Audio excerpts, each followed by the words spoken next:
Thank you very much, Ali Hassan, Waqar, Adil. I don't know whether he has joined or not. If he has not, तो अभी join कर लेंगे इंशाल्लाह. आज हम Irfan, if I'm wrong, let me know. We are on the Facebook Live and we are on the YouTube Live, right?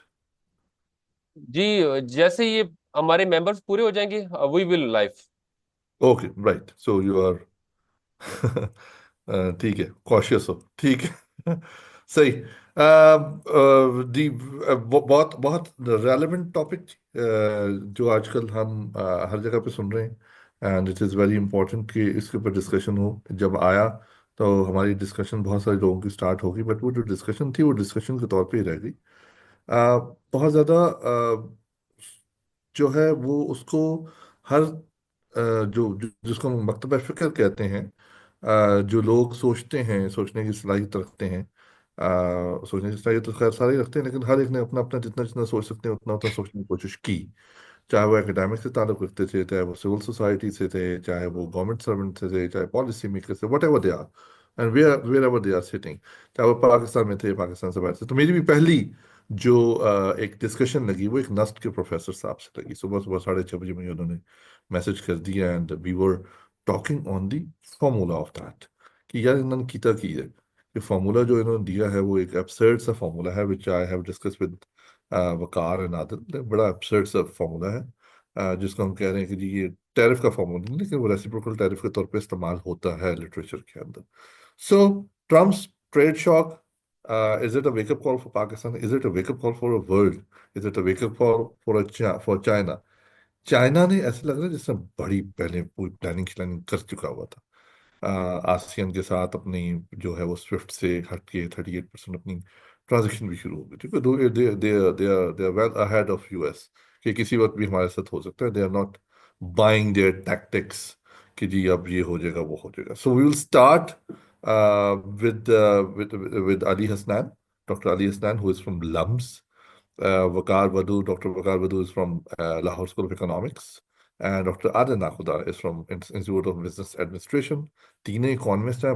Very very thank you इसका इरफान का भी, कि उसने तीनों इकोनॉमिस्ट इस बार रखनी है, वरना कोई सोशल साइंटिस्ट होता है, कोई भी होता है। Not that I don't like them, they are equally respectable, but एक इकोनॉमिक्स का टॉपिक है तो इकोनॉमिक्स की तरह हम डिस्कशन यहाँ पे आज करेंगे इंशाल्लाह। And in the end if we have some burning question from you guys, that would be great.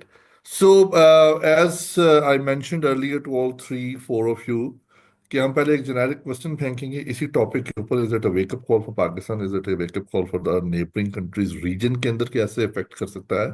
सो पहले मैं 7 से 8 मिनट देता हूँ आप तीनों को, starting with doctor Ali Hasnain, कि what is your take on the Trump trade shock and the effects on the global trade, just not Pakistan.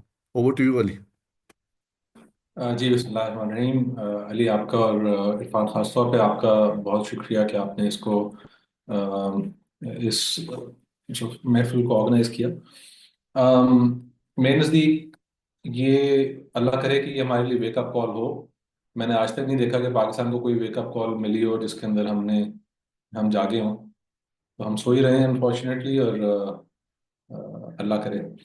देखें, मैं जिस दिन ये ट्रम्प ने अनाउंस किया उस दिन के बाद से जब हमने अपना तबसरा शुरू किया, तो मेरी सबसे पहली जो गुजारिश है वो ये है कि उससे पिछले दिन, यानी अनाउंसमेंट से एक दिन पहले भी पाकिस्तान का ट्रेड जो है वो बहुत बुरी तरह टूटा हुआ था।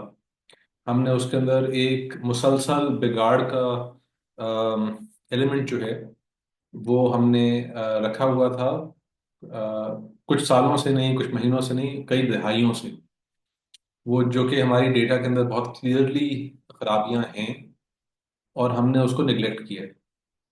तो दुनिया के साथ हमारा ट्रेड वो किधर जा रहा है, आई थिंक अच्छी बात है कि इसके ऊपर शोर मच रहा है, क्योंकि शायद आप, अल्लाह करे कि हम कुछ जाग जाएं। लेकिन मेरे नज़दीक ये भी चीज़ है कि जब आप अ, पाकिस्तान की मईशत का एनालिसिस करें, तो थोड़ा सा जो कह लें ब्रेकिंग न्यूज़ है उससे पीछे हट के जब पैटर्न्स देखते हैं, तो मुझे तो बिगाड़ शुरू से नजर आ रहा है। अब उसके अंदर आप दूसरी बात यह है कि ये कोई सरप्राइजिंग बात नहीं थी कि शायद ट्रम्प ने एक एग्जैजरेटेड स्केल पे तो डीकपलिंग की कोशिश की है, लेकिन अमेरिका कोई 5-6 साल 8 साल पहले से अपने कई डॉक्यूमेंट्स के अंदर चाइना को रेफर कर रहा था as a near peer state. Near peer state का मतलब कि जो उनके करीब करीब जो आ रहा है, so they were already cognizant of the potential threat that has been created. अब चाइना की जो एक्सपोर्ट्स हैं वो एक अमेरिकन इंपोर्ट्स का बहुत बड़ा हिस्सा, और यानी चाइना का एक्सपोजर यूएस को बहुत सिग्निफिकेंट, और यूएस का चाइना को एक्सपोजर बहुत सिग्निफिकेंट है। मेरा ख्याल है दोनों ममालिक के लिए तकरीबन 10-12% शायद के लगभग जो उनका ट्रेड है वो दूसरे मुल्क में जाता है, उससे ज़्यादा है शायद। अम, तो ये अ, जैसे चाइना नियर पियर बनाए तो काफ़ी देर से यूएस ये प्लान आउट कर रहा था कि ये डीलिंकिंग करनी है। उसके अंदर शायद ट्रम्प ने थोड़ा एक एग्जैजरेटेड मूव किया है, क्योंकि वो उनकी जो सियासत है वो आपके ब्लू कॉलर वर्कर्स के साथ मुंसलिक है, जो कि वो लोग हैं जिनकी इंटरनेशनल ट्रेड से जो जो लूजर्स, हालांकि America as a whole has gained, लेकिन वो लोग ब्लू कॉलर वर्कर्स हैं जिन्होंने लूज आउट किया। और अमेरिका की एक बहुत बड़ी फेलिंग मेरे नज़दीक पिछले 30 साल में कोल्ड वॉर के अख्ताम के बाद से ये रही है कि वो नाकाम रहा है अपने रिसोर्सेज को वापस अपनी आवाम की तरफ रीडायरेक्ट करने में। 1.5 साल पहले मेरा इत्तेफाक हुआ, मैं वाशिंगटन डीसी गया और आईएमएफ और वर्ल्ड बैंक में मीटिंग्स थी और वाइट हाउस के करीब एक कॉन्फ्रेंस में था। तो जब मैं चल के जा रहा था इन बड़ी बड़ी centre of America, peak of American power में, मैंने ट्रेन लेनी थी, अंडरग्राउंड ट्रेन लेनी थी एक जगह से दूसरी जगह। तो वहाँ होमलेस लोग बैठे हुए थे, जो कि मैं उनका उनका हाल जो है वो पाकिस्तान में सबसे ज़्यादा जो कह लें गरीब तबका है उसमें और उनमें कोई फ़र्क नहीं था। तो अमेरिका ने उनको फेल किया, और उसकी वजह से एक बहुत बड़ी अमेरिका में सियासत बनी है, जो इत्तेफाक की बात नहीं है कि ट्रम्प 2 दफ़ा इलेक्ट हुआ है, क्योंकि उसने उनके लिए आवाज़ उठाई है।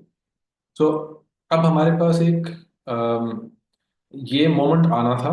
अगर हमारी तैयारी होती तो हमें पता होता कि अगर ये नहीं तो कुछ इस की तरह की चीज़ आने वाली है। और पाकिस्तान के अपने ट्रेड के अंदर हमारे 2-3 जो बड़े मसाइल हैं, उसमें सबसे पहला है एक्सचेंज रेट की पॉलिसीज। हमारा दूसरा बहुत बड़ा मसला है कि हमारी जो जो अदील मलिक ने जो बहुत एक अच्छा खूबसूरत डॉक्यूमेंट पाइट के लिए लिखा था, रास्ता के लिए, कि अम, आपकी जो टैरिफ स्ट्रक्चर है वो 2013 और 2018 में दोनों हुकूमतों ने, पीएमएलएन और पीटीआई दोनों ने, उसके अंदर बैरियर्स टू एंट्री बढ़ा दिए थे। जिसके अंदर आपका ऑटो सेक्टर आ गया, आपका स्मार्टफोन सेक्टर आ गया, ये बड़े 2 सेक्टर्स हैं मेरे जहन में, इसके अलावा भी हैं, जिसकी वजह से आपका टैरिफ जो है वो मजीद प्रोटेक्शन दे रहा है आपके असर रसूख रखने वाले तबके को। और ये तब्दीली नहीं है, ये एक कन्वर्जन है एक प्रोटेक्शन की, जो डब्ल्यूटीओ के एंट्री से पहले ऑलरेडी थी। डब्ल्यूटीओ के एंट्री के बाद हमारे टैरिफ बैरियर्स कम हुए और नॉन टैरिफ बैरियर्स बढ़ाए गए। तो हमारा जो सेट है पाकिस्तान का, वो इन जनरल, मतलब सबको नहीं लेकिन इन जनरल उनके बारे में ये सोचना गलत नहीं होगा कि वो लोकल कंपटीशन के अंदर रह के पैसा कमाना चाहते हैं, बाहर की आलमी मंडी में compete करने के लिए तैयार नहीं। उसकी सियासत है हमारी, जो हमने अपने आप को शील्ड किया हुआ है, डॉलर का रेट हमने ख़राब रखा हुआ है, हमने अपने आप को एक्सटर्नल ट्रेड के साथ ज़रूरत से ज़्यादा प्रोटेक्ट किया हुआ है, और हमने अपनी रेमिटेंसेस को स्टेरिलाइज नहीं किया, जिसकी वजह से आप जब से रेमिटेंसेस हमारी बढ़ी हैं मुशर्रफ एरा ऑनवर्ड्स, आपको जो एक्सपोर्ट्स के अंदर एक डिक्लाइन नज़र आता है as a percentage of GDP, वो काफ़ी हद तक ट्रेस होता है to the ramping up of remittances. जिसकी वजह से मुझे लगता है कि जो डॉलर की कदर होनी चाहिए वो नहीं थी, और उसकी वजह से प्राइसिंग इम्पैक्ट की वजह से भी हमने लूज किया। सो ये खैर आई थिंक एक ओपनिंग सालों के लिए ये काफ़ी है, एंड मजीद हम गुफ्तगू को बढ़ाते हैं इसके बाद, but I think I am out of my time, so I stop. Thank you Ali for watching the time as well. नहीं, बहुत ये टाइम मैनेजमेंट बड़ी चीज होती है। Over to you Waqar, you know the question, is it a wake up call for Pakistan, is it a wake up call for the world? और कुछ points बड़े अच्छे अली हसनैन ने दे दिए हैं, उसके ऊपर काफी सारे क्वेश्चंस रेज भी हो चुके हैं। Over to you Waqar. Thank you so much, Ali. Thank you, Irfan, for organizing this and Pakistan Economic Forum. Assalamu alaikum, everyone. I think Ali Hasnain touched on quite a few, the historical accords that we could think about what is happening in Pakistan or what was happening in USA. I will try to be more specific about this action and then try to see like why we need to think more thoroughly about it. This is my understanding. I mean, like these two, they spoke about when first time I heard, my immediate reaction was that, gosh, this is something huge. And then I tried to dig deeper into it, try to understand that what is going on. So I will be just making 4 points. I'll be organize my talk around those 4 points. The first point would be rather immediate impact. What could be the impact or implications for Pakistan's exports? I'll be then following up that with that this is not mere tariff, but this is a disruption, the disruption that is taking place to world order or the world trade order, you could think about what could be possible implications of it. I will also be talking about these asymmetries that I could see visibly, that the impact could be different for different type of countries. And finally, where I think I will talk in the intro, but I would love to talk more about it, that whenever there are disruptions create opportunities, disruptions create a space, and how prepared we are to position ourselves well for this space, or we could regain some of the space that we never tried to regain before.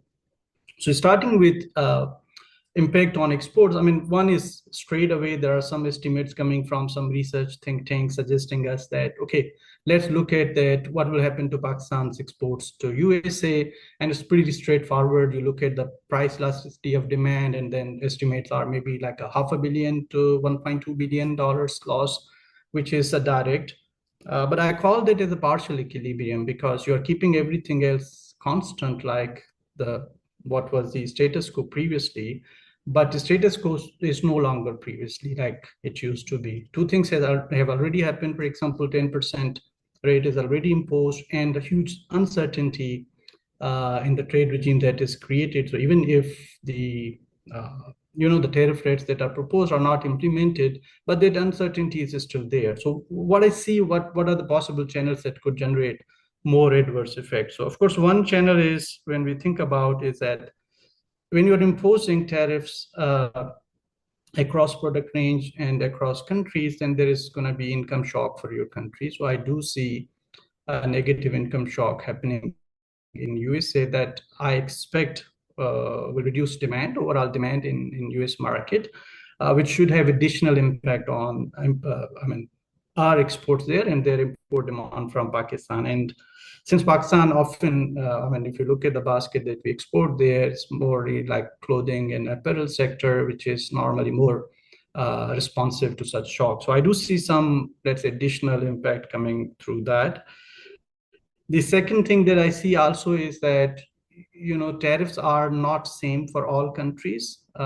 So it's quite possible some countries such as Turkey or India or some African countries that are not now specialized in the type of goods that we are exporting may start exporting those goods. So I do see some disruption or the follow-up impact coming on those. So there might be new players entering into the market. These could be maybe India, Turkey, Italy, or maybe a new player, let's say Kenya from Africa. I do see spillover effects going beyond USA as well. So one is, for example, when, let's say, Vietnamese or many other manufacturers that were exporting, let's say, Cambodia, which is now going to face, let's say, 45% tariff, they were some of the largest exporters of the goods that we also export there, and the likelihood is that they will be facing bigger constraints. When these firms or the Chinese firms are going to lose the US market, they will head towards other markets as well. They are very likely to target other high-end markets such as Europe. So I'm expecting some heightened competition for Pakistani firms in European market, especially, where they might start losing ground as well. And I could talk more in detail, like why I believe or why I think like that. So another shock that you could see. In terms of disruption, I think two sort of disruptions are taking place. The first disruption that has already taken place is that we are actually reversing the globalization. As Ali said, maybe a few years back, the process started, but that has really accelerated with what the Trump has done. So we are moving from a World Trade Order that was, let's say, managed through WTO, and many countries used to have that most favored nation sort of arrangements. We are going to move towards the bilateral trade. And I think Trump administration knows that, and they know that they will have upper hand whenever it is bilateral negotiations versus multilateral negotiations. So I think world order is changing, and this will have, I think, big impact for a country like even ourselves. I know we don't export so much, but if you take these exports away, our situation becomes really worse, including that, that's the exchange rate dynamics that we were talking about. Another disruption that I see also is, for example, a more inward-looking trade regimes, more inward-looking policies coming from countries where they say that we should rely on ourselves, like more import substitution, self-sufficiency, which will really reallocate resources. I think, again, some of the problems we could start seeing. I think the news are, what one can follow, that many brands, many companies have started to look for new supply lines, and that is going to really affect the trade that we were doing so far. So I do see like impact coming through trade. Of course, we are not really a country that trades a lot, so maybe the magnitude is going to be less. But at the same time, when I look at this third point that I was saying, asymmetric effect, the effect is going to depend on, for example, what a country can offer to USA. Whenever you will go for trade negotiations, what could you offer in a bilateral setup? And I really am afraid that we don't have much to offer, because we ourselves are inward-looking country. We cannot open our imports either. And if it is the political economy and US is going to ask us to do something with our engagement with China, then we are even more difficult position. So I see like maybe more adverse impact because we don't have much to offer. Vietnam might have more to offer, or India might have more to offer than what we could offer. I also see asymmetric impact because our exports are basically in a low value added side, where we produce a lot of goods that we say like the bulk production. Normally in bulk production, your margins are very small, so you will face more problem.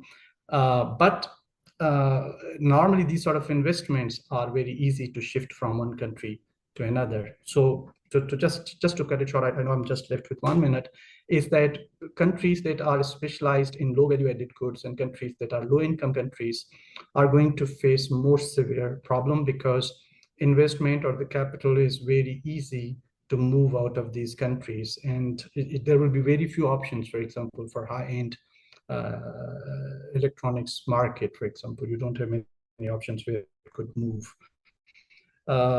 Finally, I mean, the fourth point that I wanted to talk, I will just briefly talk, like if you guys are familiar with this Schumpeter's idea, how do markets work?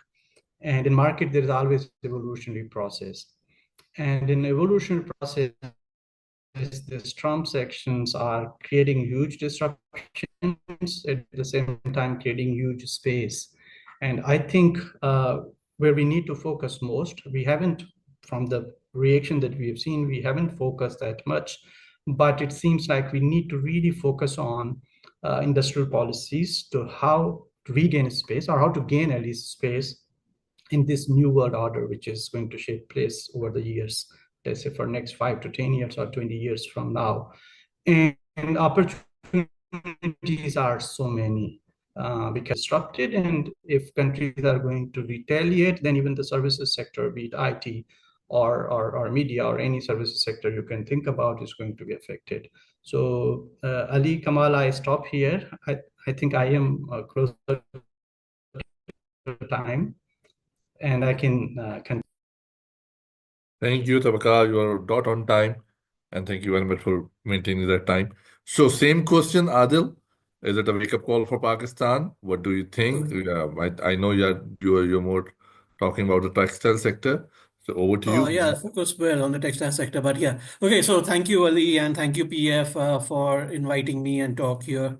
So I think one thing that we need to keep in mind is that this has definitely the Trump administration definitely there's shaken the what we say the foundation, the new foundation of international trade, as well as of the economies that are now relying on US as a major source of income, right? So productive capacities जो है हमारी वो बिल्कुल कम हो चुकी है, इसमें जो है इसको अटैक किया है। और ये जो आइडिया क्या था एक ज़माने में कि ये जो south east Asian countries they would produce the cheapest products, right, and they would allow other countries to get benefits from that. तो वो that we don't see that any more with this the tariffs that are now being calculated. ये जो basis है इसका trade deficit के ऊपर जो किया गया, that itself is a very convoluted picture, right, of trades.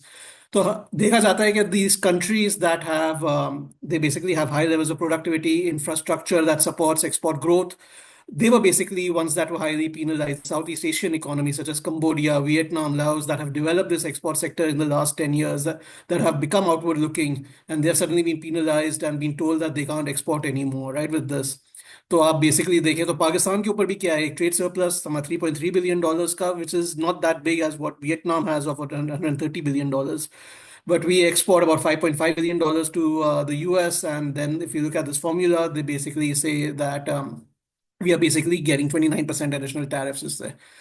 तो आइडिया क्या है, बेसिकली दिस टैरिफ जो फॉर्मूला है ये पीनलाइज करता है बायलैटरली कंट्रीज को। हालांकि ट्रेड डेफिसिट इटसेल्फ जो कॉन्सेप्ट है वो एक एग्रीगेट एक लेवल पे होना चाहिए calculate, rather than bilateral level पे।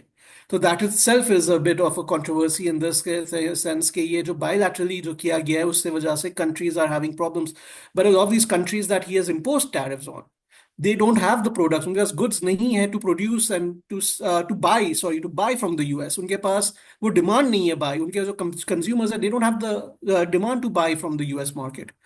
और अगर इसकी ये देखा भी जाए, एस्टिमेट एक लगा दी जाए इसकी कि ये कितना कंट्रीब्यूट करेगा इकोनॉमी पे, ये जो tariff increase tariff revenue, that will be about $2 to $3.5 trillion in 10 years। और जीडीपी का estimated lot of the studies are coming 1 to 0.8% जो है उसकी रिडक्शन होगी जीडीपी पे ये इफेक्ट। तो मेरा तो इसमें यही है कि एक बहुत बड़ा डिलेमा आ गया है एक, और ये डिलेमा वर्सन हो गया है फैक्ट इससे कि बेसिकली आपके जो एक्सपोर्टर्स हैं उनकी जो एबिलिटी टू एक्सपोर्ट है वो सिग्निफिकेंटली इरोड हो गई है टैरिफ्स की वजह से। एंड ये एक लेस अट्रैक्टिव ऑप्शन हो गया है। और इस्टेब्लिश जो बेसिकली जिस कंपनीज ने इस्टेब्लिश की अपने relationships over the years, right, काफ़ी एफर्ट एक होता है इस्टेब्लिश, काफ़ी हाई फिक्स कॉस्ट होता है इस्टेब्लिशमेंट रिलेशनशिप बनाने में, वो स्ट्रगल कर रहे हैं। तो उसमें यही है कि जैसे ही आप ट्रेड सरप्लस आप श्रिंक करेंगे तो इसमें क्या इफेक्ट होगा, नेचुरली जो कंपनीज, जो फर्म्स, जो एक्सपोर्टर्स जो हमारे टेक्सटाइल के, उनके क्या इम्पैक्ट होगा उनके ऊपर, स्पेशली जो सालों से उनकी वेल एस्टेब्लिश रिलेशनशिप्स है। देन ये क्वेश्चन एक आ जाता है इसमें कि टेक्सटाइल का क्या इंपॉर्टेंस है। अब ये बड़ा इंपॉर्टेंट एक पॉइंट है पाकिस्तान के लिए, अबाउट टेक्सटाइल की एक्सपोर्ट्स है अबाउट $4.2 billion यूएसए के लिए। सो अबाउट 5.5 में से 4.2 अबाउट टेक्सटाइल्स है, बाकी आपके दूसरे प्रोडक्ट्स है, but mainly it's about 75% of our exports to the US. Vietnam about 16.7 billion है, तो अबाउट इसका अबाउट 12-15% हो जाता है। चाइना का और अबाउट 30 बिलियन, तो अबाउट 10% के अराउंड आ जाता है। बांग्लादेश अगेन उसका काफ़ी फोकस है एक्सपोर्ट्स का टेक्सटाइल में। तो प्रॉब्लम यही है कि बात ये हो जाती है कि जब अब वैसे भी पाकिस्तान को अब एमएफएन टैरिफ्स मिल रहे थे, वो अबाउट 10% के अराउंड है, आई थिंक 8.5 to 10%। अब वो ज़्यादा हो के हमारे अबाउट 29 to 39% जो लोग कहते हैं कि उसकी हो जाएगी about tariff rate. But idea यही है कि चाइना के लिए this proportion of textile was not as much, even Vietnam के लिए और इंडिया के लिए इतना हाई नहीं है। सो जब नेगोशिएशन टेबल पे बैठेंगे, textiles may not be the first industry that they will negotiate for. तो बाकी इंडस्ट्रीज के लिए शायद ज्यादा नेगोशिएट करें. So that is the question that comes up, is the how much the negotiation comes in this sense. तो question यही आ जाता है कि कितना लूज करेगा पाकिस्तान अबाउट इसमें, अगर हम तो यूनाइटेड नेशंस की जो trade intelligence and negotiation adviser उसने एस्टिमेट किया है about 75% of its exports to the US Pakistan lose करेगा, फोरकास्टेड टू लूज. और Bangladesh and Sri Lanka are expected to lose about 85% of their exports to the US. India के about 45% उन्होंने estimate किया, वो because उनकी काफी कंसेशंस मिली है फार्मास्यूटिकल्स और पेट्रोलियम प्रोडक्ट्स की वजह से, जो उनको कंसेशंस मिली है और उसकी वजह से. और central Asian economies about less than 20% उनकी एस्टिमेटेड लॉस है, बिकॉज नेचुरली वो नेचुरल रिसोर्सेज पे ज्यादा फोकस करती है, उनकी resources to the US, exports to the US. तो हमारी सिल्वर लाइनिंग की बात आ जाती है इसमें. एक छोटी सी सिल्वर लाइनिंग आ जाती है, वो है हमारा जो कॉटन इंपोर्ट जो है वो काफी $1 बिलियन 2022 में इंपोर्ट किया गया था यूएसए से, और $500 बिलियन की लास्ट ईयर इंपोर्ट थी. और 15% of all raw cotton that is exported from the US is shift to Pakistan. तो ये एक बड़ा है. अबाउट चाइना अबाउट 20 to 30% ले लेता है, और बाकी 15% और फिर बाकी कंट्रीज है. तो ये काफी मेजर प्लेयर है, काफी मेजर इंपोर्टर है पाकिस्तान कॉटन के लिए. तो इसकी वजह से हम वैल्यू चेन्स में काफी बात कर सकते हैं, और इसकी वजह से पोटेंशियल बात कर सकते हैं, क्रिएट कर सकते हैं. ऐसा सिचुएशन कर सकते हैं कि हम यूएस इंपोर्ट करें रॉ कॉटन, और फिर हमारी प्रोडक्शन में यूज करके हम जो प्रोडक्ट्स बने उससे वो यूएसए भी एक्सपोर्ट करें और यूरोप भी एक्सपोर्ट करें और बाकी कंट्रीज में भी करें. बिकॉज हमने ये माइंड में रखना है कि हमारा जो इंपोर्ट का जो है नंबर वो इतना इंक्रीज ना हो, आई मीन एक्सपोर्ट का इंक्रीज ना हो, इंपोर्ट्स हमारे ज्यादा यूएस से इंक्रीज हो, और एक्सपोर्ट्स जो है यूएस से नेचुरली इतने ज्यादा नहीं कर पाएंगे increase because of this restriction, ये जो कैलकुलेशन जिस तरह से की गई है. और दूसरी एक बात आ जाती है कि दूसरे जो कंट्रीज हैं they have better fiscal space, और फाइनेंशियल कंडीशंस भी उनकी मच बेटर है हमारे से. तो वो एक अफोर्ड कर सकेंगे, और वो ऑलरेडी प्रोवाइड करना शुरू कर गए हैं अपने इंसेंटिव्स हमारे उनके एक्सपोर्टर्स को टू डू वेल. तो पाकिस्तान में तो because of the IMF programme हमारे हाथ बंधे हुए हैं इस तरह से, और हम ये कर चुके हैं. बट हमारा क्वेश्चन ये आ जाता है नॉन टैरिफ मेजर्स की जो बात आ जाती है, जो स्पेशली जो टेक्निकल नॉन टैरिफ मेजर्स है जैसे certification, testing, licensing and standards, उनके ऊपर क्या हम लोग करेंगे, कितना हम फोकस करेंगे, और उनसे प्रोडक्ट की क्वालिटी जैसे बात की है वकार ने, उसके ऊपर किस तरह हम करेंगे. तो यही हमने एक है कि एक्सपोर्ट और इंपोर्ट लिंकेजेस के ऊपर जो है वो ज्यादा काम आई थिंक हो जाएगा. इस पे ट्रेड स्ट्रैटेजीज की बात हो जाएगी. हमने एक लो टैरिफ कॉरिडोर जो बनना शायद चाहिए, इसमें जो लो टैरिफ कंट्रीज है वो शायद इंपोर्ट करके पाकिस्तान उनको एक्सपोर्ट करके फिर यूएस से शिफ्ट कर सकता है अपनी इस तरीके से नेटवर्क्स बना के. तो इसमें एक बहुत बड़ी चीज़ है. और फिर एक दूसरी बात एक आ जाती है जो है सर्विसेज की. अबाउट यूएस के एक्सपोर्ट्स और सर्विसेज की अबाउट 1030 बिलियन, और import say about 750 to 280 billion का सरप्लस है सर्विसेज में, और इसकी बात की ही नहीं गई है सर्विसेज में. और आखिरी जो मुझे ये पॉइंट इसमें ये करना है कि रेसिप्रोकल टैरिफ्स जो हैं वो बेसिकली ये बड़े ये सोच समझ के बगैर ही की गए. बिकॉज एक जो श्रिंकिंग है manufacturing sector, it's shrinking in the US. अगर आप देखें तो उसके बाद 10% होती है, या लोग कहते हैं जो प्रोडक्शन वर्कर्स हैं वो सिर्फ 4% ऑफ द टोटल एम्प्लॉयमेंट है यूएसए में. नॉन प्रोडक्शन वर्कर्स को आप हटा के सिर्फ 4% हो जाता है. तो उसमें एक बड़ा एक फर्क आ जाता है. और लो कॉस्ट जो सेक्टर्स हैं, लो कॉस्ट जैसे टेक्सटाइल वगैरह, वो यूएस में प्रोड्यूस करना बड़ा ही मुश्किल हो गया है अब. तो उसमें वो कैसे वो करेंगे, कैसे इसको यूएस प्रोडक्शन से करेंगे, सेंट्रल एशिया को शिफ्ट करते हैं अपनी प्रोडक्शन, इससे बहुत से क्वेश्चंस आते हैं हमारी टेक्सटाइल को क्या होगा. और एक एक इसमें ये एक पॉइंट, एक आखिरी पॉइंट है कि 1971 में भी ये यूएसए ने लगाया था uniform tariff rates of 10% to force other governments to let the US dollar depreciate, right. But ये प्रॉब्लम यही था कि वो जो है वो 4 महीने में उसको लिफ्ट कर दिया था वो जो टैरिफ्स को. तो what happen later on was that these tariffs were removed, but उसके जो कॉन्सिक्वेंसेस काफी इकोनॉमी में 4 महीने में भी आ गए थे, पॉलिटिकल कॉन्सिक्वेंसेस काफी आ गए थे. 80s में जो चैलेंजेस आए वो कह रहे हैं उसकी लैग जो हुआ है उसकी वजह से, और कॉम्प्लिकेशंस जो 70s में क्रिएट किए गए हैं उसकी वजह से काफी इश्यूज हुए हैं उस पे. और यही बात है कि नेगोशिएशन किस तरह करेंगे जब क्लैरिटी ही नहीं है, और इसमें सिग्निफिकेंट जो चैलेंजेस है हमारे जो ग्लोबल इकोनॉमी को हो रहे हैं उसके जो स्ट्रेट फॉरवर्ड एक आउटलुक ही नहीं अभी अवेलेबल है. This is too short term right now to get an answer to that. Thank you. Thank you very much Adil, you are again on time. Management के हिसाब से बहुत हम ठीक चल रहे हैं. एनीवेज जी, अली हसन, बड़ा सिंपल सा क्वेश्चन है, आपने शुरू में बात की, and some people are thinking on that very very hardly, that if it is a war with China, trade war with China, बाकी कंट्रीज का क्या कसूर था भाई? आप चाह रहे हैं कि मैं ट्रम्प की थिंकिंग को डिकोड करूं? तो ये अभी तक मेरे ख्याल में 8 बिलियन लोगों की आबादी में से किसी ने अभी तक ये काम नहीं किया. आई थिंक जो मैंने आपको पहले जिक्र किया कि अमेरिका के अंदर blue collar worker has really suffered. और आप उनकी चाहे आप उसको देखें कि अमेरिकन मईशत का कितना हिस्सा अमीरों के पास है और कितना गरीबों के पास है। चाहे आप देखें कि हाउस ओनरशिप खासतौर पर मिडिल क्लास के पास कितनी है। तो एक नैरेटिव है जो वेल सपोर्टेड है एविडेंस के साथ कि उनका जो आम बंदा है उसके लिए मुश्किल होती जा रही है जिंदगी। And I think there two things, one is कि एक अनसोफिस्टिकेटेड और इरोनियस स्टेप है। क्योंकि सिर्फ चाइना के साथ डीलिंकिंग नहीं है, वो अपने आप को उन्होंने वो जो सिर्फ जो टैरिफ्स कैलकुलेट करने की जो तफसील है, वो अगर आपने देखी हो तो काफ़ी मतलब वो बेमकसद सी है। उसके अंदर कोई मंतक नहीं है, कोई लॉजिक नहीं है जिसके तहत वो कैलकुलेशन की गई हैं। ये बड़ी absurd सी लॉजिक है। तो एक तो ये एरोन मतलब एक लैक ऑफ ब्यूरोक्रेटिक कॉम्पिटेंस भी ज़रूर है इसके अंदर शामिल। लेकिन दूसरा मेरे ख्याल में इस ये सियासी तौर पर उनके लिए काफ़ी इट प्लेज वेल जो उनके वोटर है उसके साथ। बिकॉज जो इम्पोर्ट की वजह से उनका ब्लू कॉलर वर्कर काम नहीं कर सक रहा था, maybe they think they can get some benefit out of that. I think also उस कॉन्वर्सेशन के अंदर हालांकि उसकी एक पूरी बहस हो सकती है कि ये सही है गलत है, लेकिन इनके नैरेटिव के अंदर इन्होंने इस बात को जरूर फीड इन किया है कि अमेरिका मुसलसल तजारती खसारे के अंदर है पिछले कई दिहाइयों से। बल्कि हमारे अपने पॉलिसी मेकर्स जो है बड़े खुश होते हैं कि उनका ट्रेड डेफिसिट है तो शायद हमारा भी ट्रेड डेफिसिट जो है वो एक्सेप्टेबल हो जाएगा। But I think it's very hard to see it as anything but an error and an overstep. मैं पाकिस्तान एक पाकिस्तानी की हैसियत से मुझे लगता है कि शायद ये हमारे पे ग्रेड से ऊपर की एक चीज़ चल रही है। हमारा कोई दुनिया की आबादी में शायद 3% पाकिस्तान में है, और दुनिया की जीडीपी या दुनिया की ट्रेड का लेस देन 0.3% पाकिस्तान में। Pakistan is a very very inward looking economy.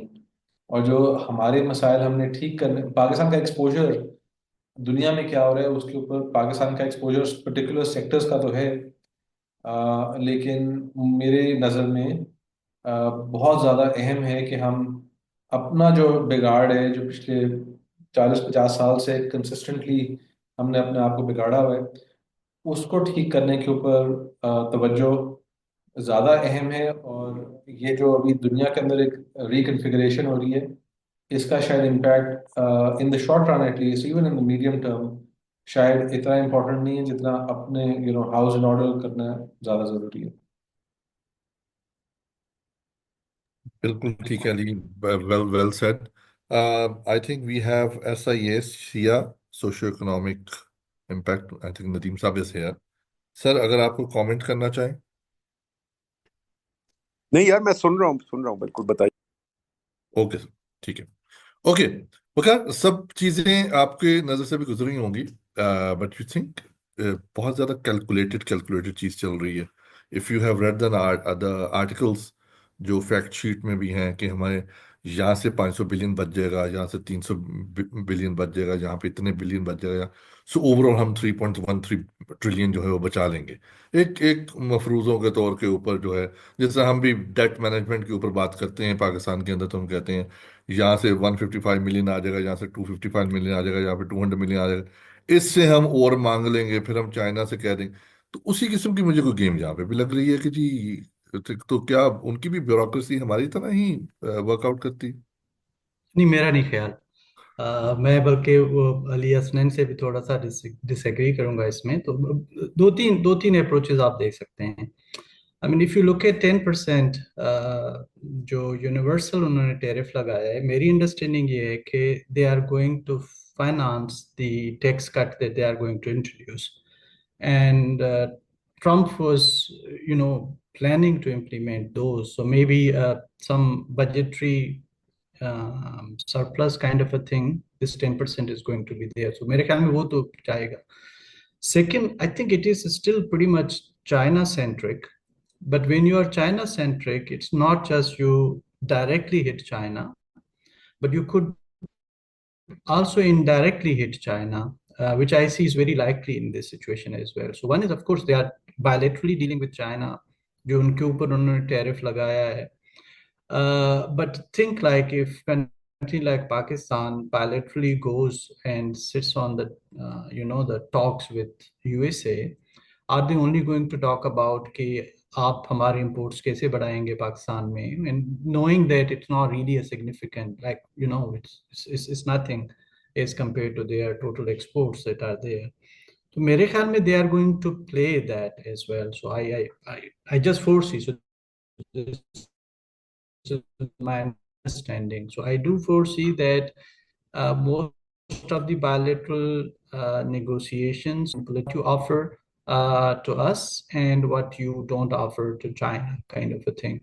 तो मेरे ख्याल में calculations कुछ हद तक तो ठीक हैं.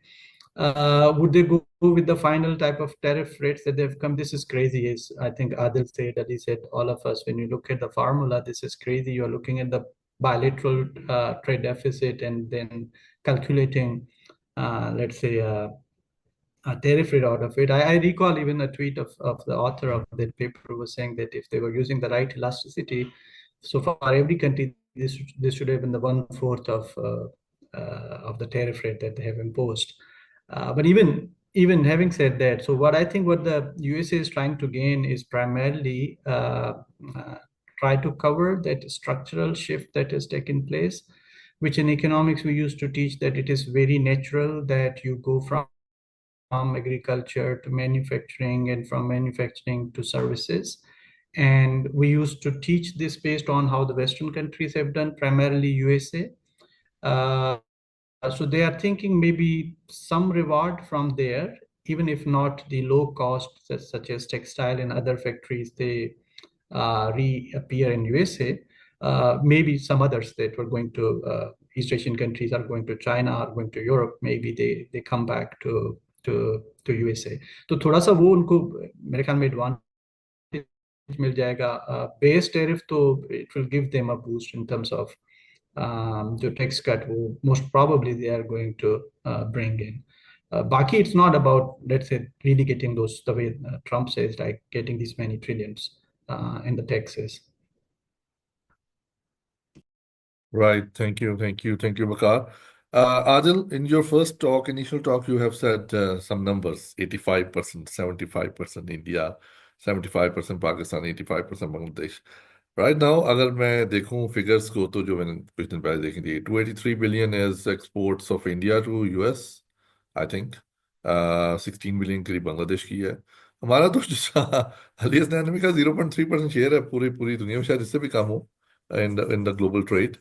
सो पाकिस्तान की 5.1 बिलियन है. मीगर बहुत ज्यादा, हमने शोर बड़ा मचाया हुआ है, लेकिन उसकी भी 75% अगर काम हो जाएंगे. What to negotiate then? Basically पहले तो क्वेश्चन ये है कि आई थिंक जो आपने पॉज जो लगा दिया है, राइट, वो जो ये एक तरीका था just to shake, I think ये ट्रम्प का ये तरीका था जस्ट टू से कि ये क्या देखना चाह रहा था. ट्रम्प का लोग कहते हैं कि वो अपने आप के साथ नेगोशिएट करता है, राइट. वो बेसिकली ऐसा वो कर रहा है कि वो ही, I don't think he was never intending to put it on these countries as on April 9th he was planning कि भाई ये मुझे पॉज करना ही है.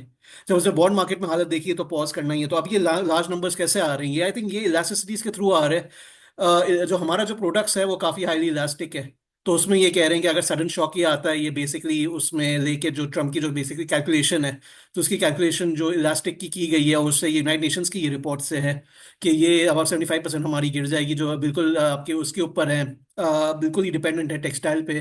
वो काफ़ी नेचुरली अफेक्ट होंगे. जो जनरली इन इलास्टिक प्रोडक्ट्स हैं जैसे इलेक्ट्रॉनिक्स हो गए या उसके हो गए, तो उनकी कम इफेक्ट आएगी. तो ये आई थिंक उनके का एक स्टैंडर्ड एक प्रोटोकॉल उन्होंने फॉलो किया है और ये नंबर्स लेके आए हैं ये आपके ट्रेड इंटेलिजेंस नेगोशिएशन एडवाइजर में. तो एक तो ये आ गया. अब दूसरा यही है कि इसका नंबर्स का मतलब क्या है, राइट. तो अगर आप 75% खो बैठते हैं एक्सपोर्ट्स, दैट्स अ डिजास्टर. आप ये सोच रहे हैं कि हमारी अबाउट $1 बिलियन की डॉलर्स की एक्सपोर्ट हो जाएगी यूएसए की. सिर्फ ये नहीं है, फिर क्वेश्चन ये भी रखना है कि 1 बिलियन हमारी यूएसए गई तो दूसरी मार्केट्स जो हमारे टेक्सटाइल जो प्रोड्यूसर्स हैं, वो टेक्सटाइल में इकोनॉमिक्स ऑफ स्केल भी बड़ी काउंट होती है. अगर आप एक लार्ज प्रोड्यूसर हैं, आप यूएसए एक्सपोर्ट कर रहे हैं, तो आपका फायदा हो रहा है कि आपने लो कॉस्ट कर रहे हैं, बिकॉज आपको एक मार्केट की एक्सेस मिल रही है, आप सस्ता बना रहे हैं. उस सस्ता जो कॉस्ट है उसकी वजह से लो कॉस्ट है, वो आप दूसरे मार्केट्स को भी एक्सेस कर रहे हैं यूरोप में जैसे देखा जाता है, राइट। तो ये एक बड़ा एक नेचुरली इंटरकनेक्टेडनेस जो है वो एक्सपोर्ट्स में जो होती है वो बड़ी इंपॉर्टेंट है। और उसकी वजह से आई थिंक ये सिर्फ और नहीं होगा, इससे फिर यूरोप की भी अफेक्ट होगी। और हमने उल्टा देखा था जब जीएसपी प्लस लगा था, तो पहले इनिशियली शॉक आया था कि नेगेटिव इफेक्ट हुई थी यूएसए की, इनिशियल शॉक। बट बाद में यूएसए की भी इंक्रीज हुई थी और ईयू की भी इंक्रीज हुई थी, exports with the benefit of GSP plus. तो इसमें आप देख रहे हैं ये एक आता है जिसमें आप कर सकते हैं कि कॉस्ट का अगर आप ले ले तो इसमें है। आई थिंक ये थोड़ा एक्सट्रीम ज्यादा है with this 75% that will be, but again this will all be lowered. I think ये टेम्पर्ड होगा। There is I don't think ये इतना, ये 90 डेज के बाद ही just getting people on the table, जो कंट्रीज मिल रही हैं उनको ऑफर कर देगा, और जो नहीं मिल रही जैसे चाइना और यूएसए के बाद काफी रहेंगे, पर उसका भी इवेंचुअली हो जाएगा 245%। आई डोंट सी टैरिफ्स लगने वाले हैं इतने लॉन्ग टर्म में। तो ये जो है आई थिंक नेगोशिएशन की ही तरीका है कि to bring people on the table. And but again question यही जो हमारा आता है, how do we negotiate, do we have the capacity to negotiate, हम जाके क्या कहेंगे, क्या हमें तो क्या देना, क्या है हमने क्या करना है, ये बड़ा इंपॉर्टेंट आई थिंक इसमें है कि इसमें जो कैलकुलेशंस आ रही हैं वो कुछ तरीके से हो सकती है। लेकिन at the end of the day Vietnam भी इतनी एफर्ट डाल रहा है, बल्कि डबल एफर्ट डालेगा, सबसे ज्यादा एफर्ट डालेगा वो। $130 बिलियन आउट ऑफ $140 बिलियन है उसके, तो राइट। तो उसका 90% उसका ट्रेड बेसिकली डेफिसिट है इम्पोर्ट से। तो आप ये लगा दे तो वो ही आ जाता है, तो वो काफी एफर्ट डालेगा, ऑलरेडी डालना शुरू कर दिया है उसके, तो ऑलरेडी मीटिंग्स कर दी हैं, और फिर बाद में फिर दूसरी भी कंट्रीज इतना ही एफर्ट डालेंगी जो चाह रहे हैं। तो उसमें आई थिंक ये इंपॉर्टेंट एक चीज है कि हमने कैसे करना है। और फिर लो टैरिफ जो एक आ रहा है, लो टैरिफ कॉरिडोर जो बनाना चाह रहे हैं साउथ ईस्ट एशियन कंट्रीज जैसे सिंगापुर मलेशिया ने ऑफर किया है। अब वो देखते हैं उसका क्या है, वो रीजन कैसे लेती है, आरसीईपी के साथ कैसे इंटीग्रेट करती है अपने आप को। तो ये बड़े ही क्वेश्चंस आएंगे इसके। जी। Thank you Adil. एंड ऐसा ये ने हाथ खड़ा किया हुआ है जी सर। जी अली, निगोशिएशन से मुझे ख्याल आया। हाँ जी सर। बड़ी अच्छी बात है, निगोशिएशन बिल्कुल करें, क्योंकि 10 जो बंदे हैं ना वो चले जाएंगे अमेरिका सैर करने।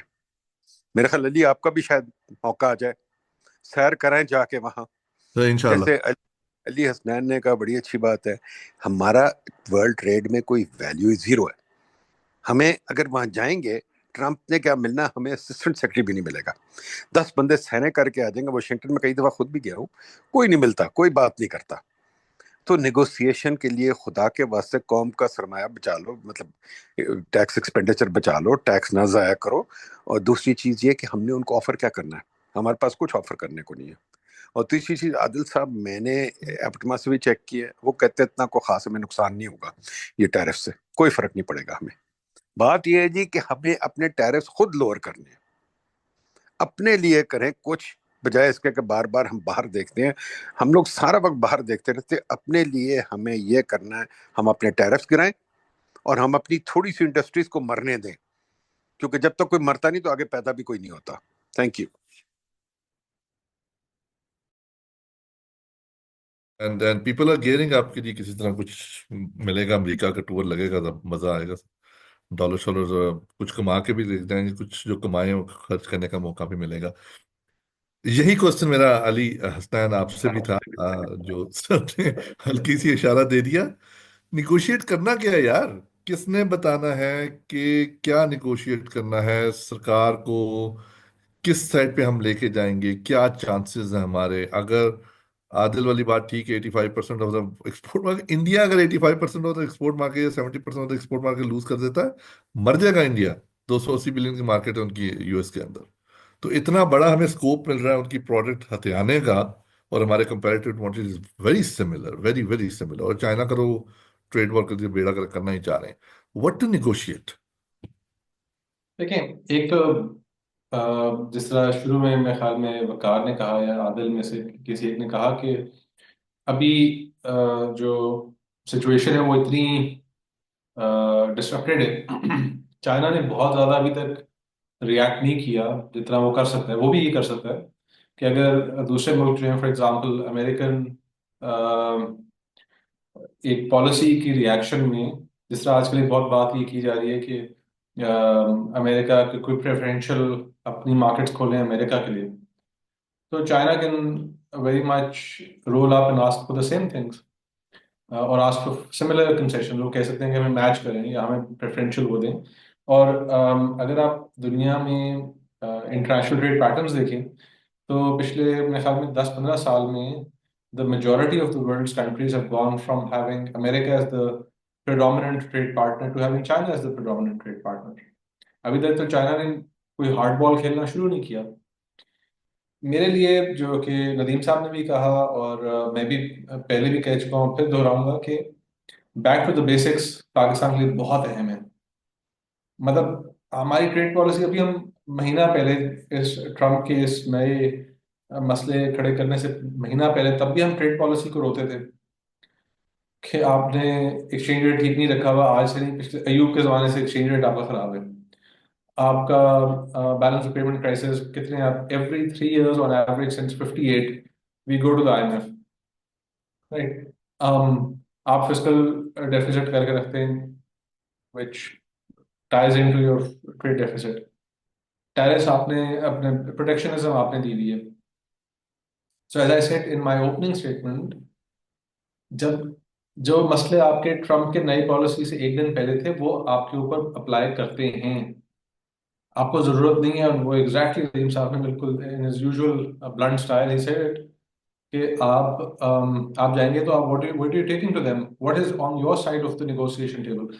बल्कि उल्टा, आप जो उन्होंने नहीं कहा, you need the Americans to intervene for you with the IMF। तो ये मतलब अगर बिहाइंड क्लोज डोर्स तो ये बातें होंगी कि जी अगर आप ज्यादा हार्ड बॉल करेंगे तो कहेंगे अच्छा IMF से सपोर्ट आपका हटा देते हैं, अब बताओ निगोशिएट करो। तो if and ultimately our goal as an economy is not to trade more with any one country, it is to trade more, it is to grow more. तो अगर हम बहुत ज़्यादा कंट्री स्पेसिफिक पॉलिसीज की तरफ जाएंगे, मेरे नज़दीक वो लॉबिंग आजकल बहुत स्ट्रांगली हो रही है, खासतौर पे टेक्सटाइल की वजह से, बिकॉज उनके तो गेन्स एंड लॉसेज उससे वाबस्ता हैं। लेकिन if anyone is caring about the Pakistan economy, it's very hard to conclude कि हमें बुनियादी मसाइल से तवज्जो हटा के अमेरिकन ट्रेड को तवज्जो देनी चाहिए। Just the numbers don't sort of stand up to it.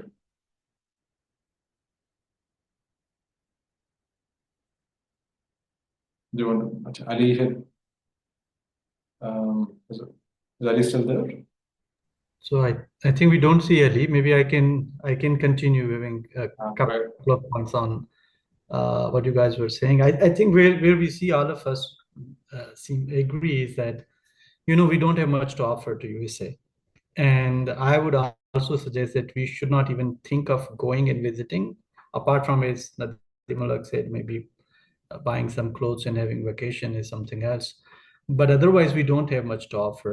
We ourselves are very inward looking economy. And if they ask you even just to open the auto sector, you are in trouble. Or they ask you to really, as you said, like the IMF program and others. So that is, I think, that is where mostly people will agree. I think where we need to think about it is like, I think we should also let the industries and factory die. There is no harm in it. And I agree with what Nadimullah was saying. If you have an efficient industry that cannot compete with other players, then let them get out of the market. But at the same time, then you have to, take away any support that you are offering them, and maybe bring in new type of supports. I am more in favor of bringing in support. I think more targeted support, where you see that where the space is created, where the value-added space is created, how we can get that space. I agree we don't have a space with the international trade, but because we were not right, because we were losers. Okay, why do we want to be loser again in future when the order is changing? For example, why shouldn't we think now that these are the spaces that are going to be created, and how we could better prepare ourselves to be winners in that situation rather than again losers like we were in the globalization. We were one of the very few countries that couldn't benefit from that globalization wave. So I would say more towards there, that take out any subsidy that you are giving to them, take out any support that you are going to give to them, let them die, those who are going to die. But at the same time, come up with a plan. Think through it, see the space, work for a space, meet with people, and then see where the space is created. And लेकिन before we continue, geared up for that. Ali, अगर आप, sorry, Waqar, I don't know if I'm cutting through internet की थोड़े से की disruption, but जो आप अभी बात कर रहे हैं, aren't you assuming away the very politics that is That is what has caused us to be in this situation for the last 30-40 years. आप जो कह रहे हैं सब्सिडीज विड्रॉ कर दो, वो सब्सिडीज Absolutely. सियासत की बेसिस पर है ना. Absolutely. Think like what disruptions provide you is that opportunity, you know.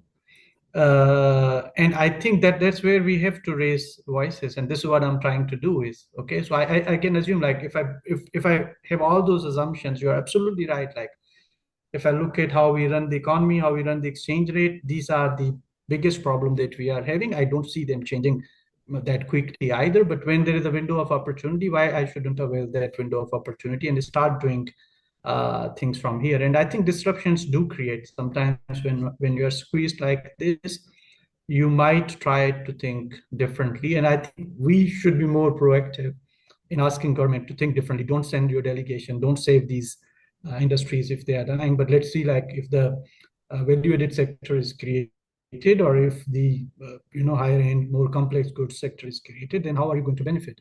How are you going to really pitch your firms out there? And ask the same question to private sector. Whenever they come to you for support, ask them the same question, that, okay, how are you going to gain this new space that is created or that will be created in the next few years, rather than telling us that how we can save or protect your existing space. And I don't know, I might be wrong, but I really believe that the late we are in realizing this and acting on this, more likelihood that space is already taken. And once space is taken, then it's really difficult to regain that space. आपकी बात बिल्कुल ठीक है वकार, लेकिन जो अली हसनैन ने भी आपको थोड़ा सा प्रोवोक करने की कोशिश की थी कि what about the political economy of trade, क्योंकि वो लोग हैं जो कि जैसे अभी अभी अभी उड़ान पाकिस्तान चल रहा है. उड़ान पाकिस्तान में Ahsan Iqbal wanted to export around 60 billion by 2029. तो ये करने पे तो हमारी 60 बिलियन क्या, वो जो हमेशा नून लीग के ऊपर एक ठप्पा लगा हुआ है कि 25 बिलियन थी 2013 में, 2017 में जो है वो 25 की 21 रह गई. एंड देन वो जो है वो सारा का सारा जो ब्लेम था वो नून लीग गवर्नमेंट के ऊपर आ गया था कि करनी तो 75 बिलियन थी विजन 2025 में बाय 2020, लेकिन वो 2025 में 75 बिलियन की होती, वो तो 21 बिलियन पे आ गई. So that's a political economy. Anyways, we'll move to Adil. Adil, इसी के ऊपर अगर आप कुछ कहना चाहें, मतलब पॉलिटिकल इकोनॉमी इज देयर और तमाम चीजें वहीं पे होती हैं.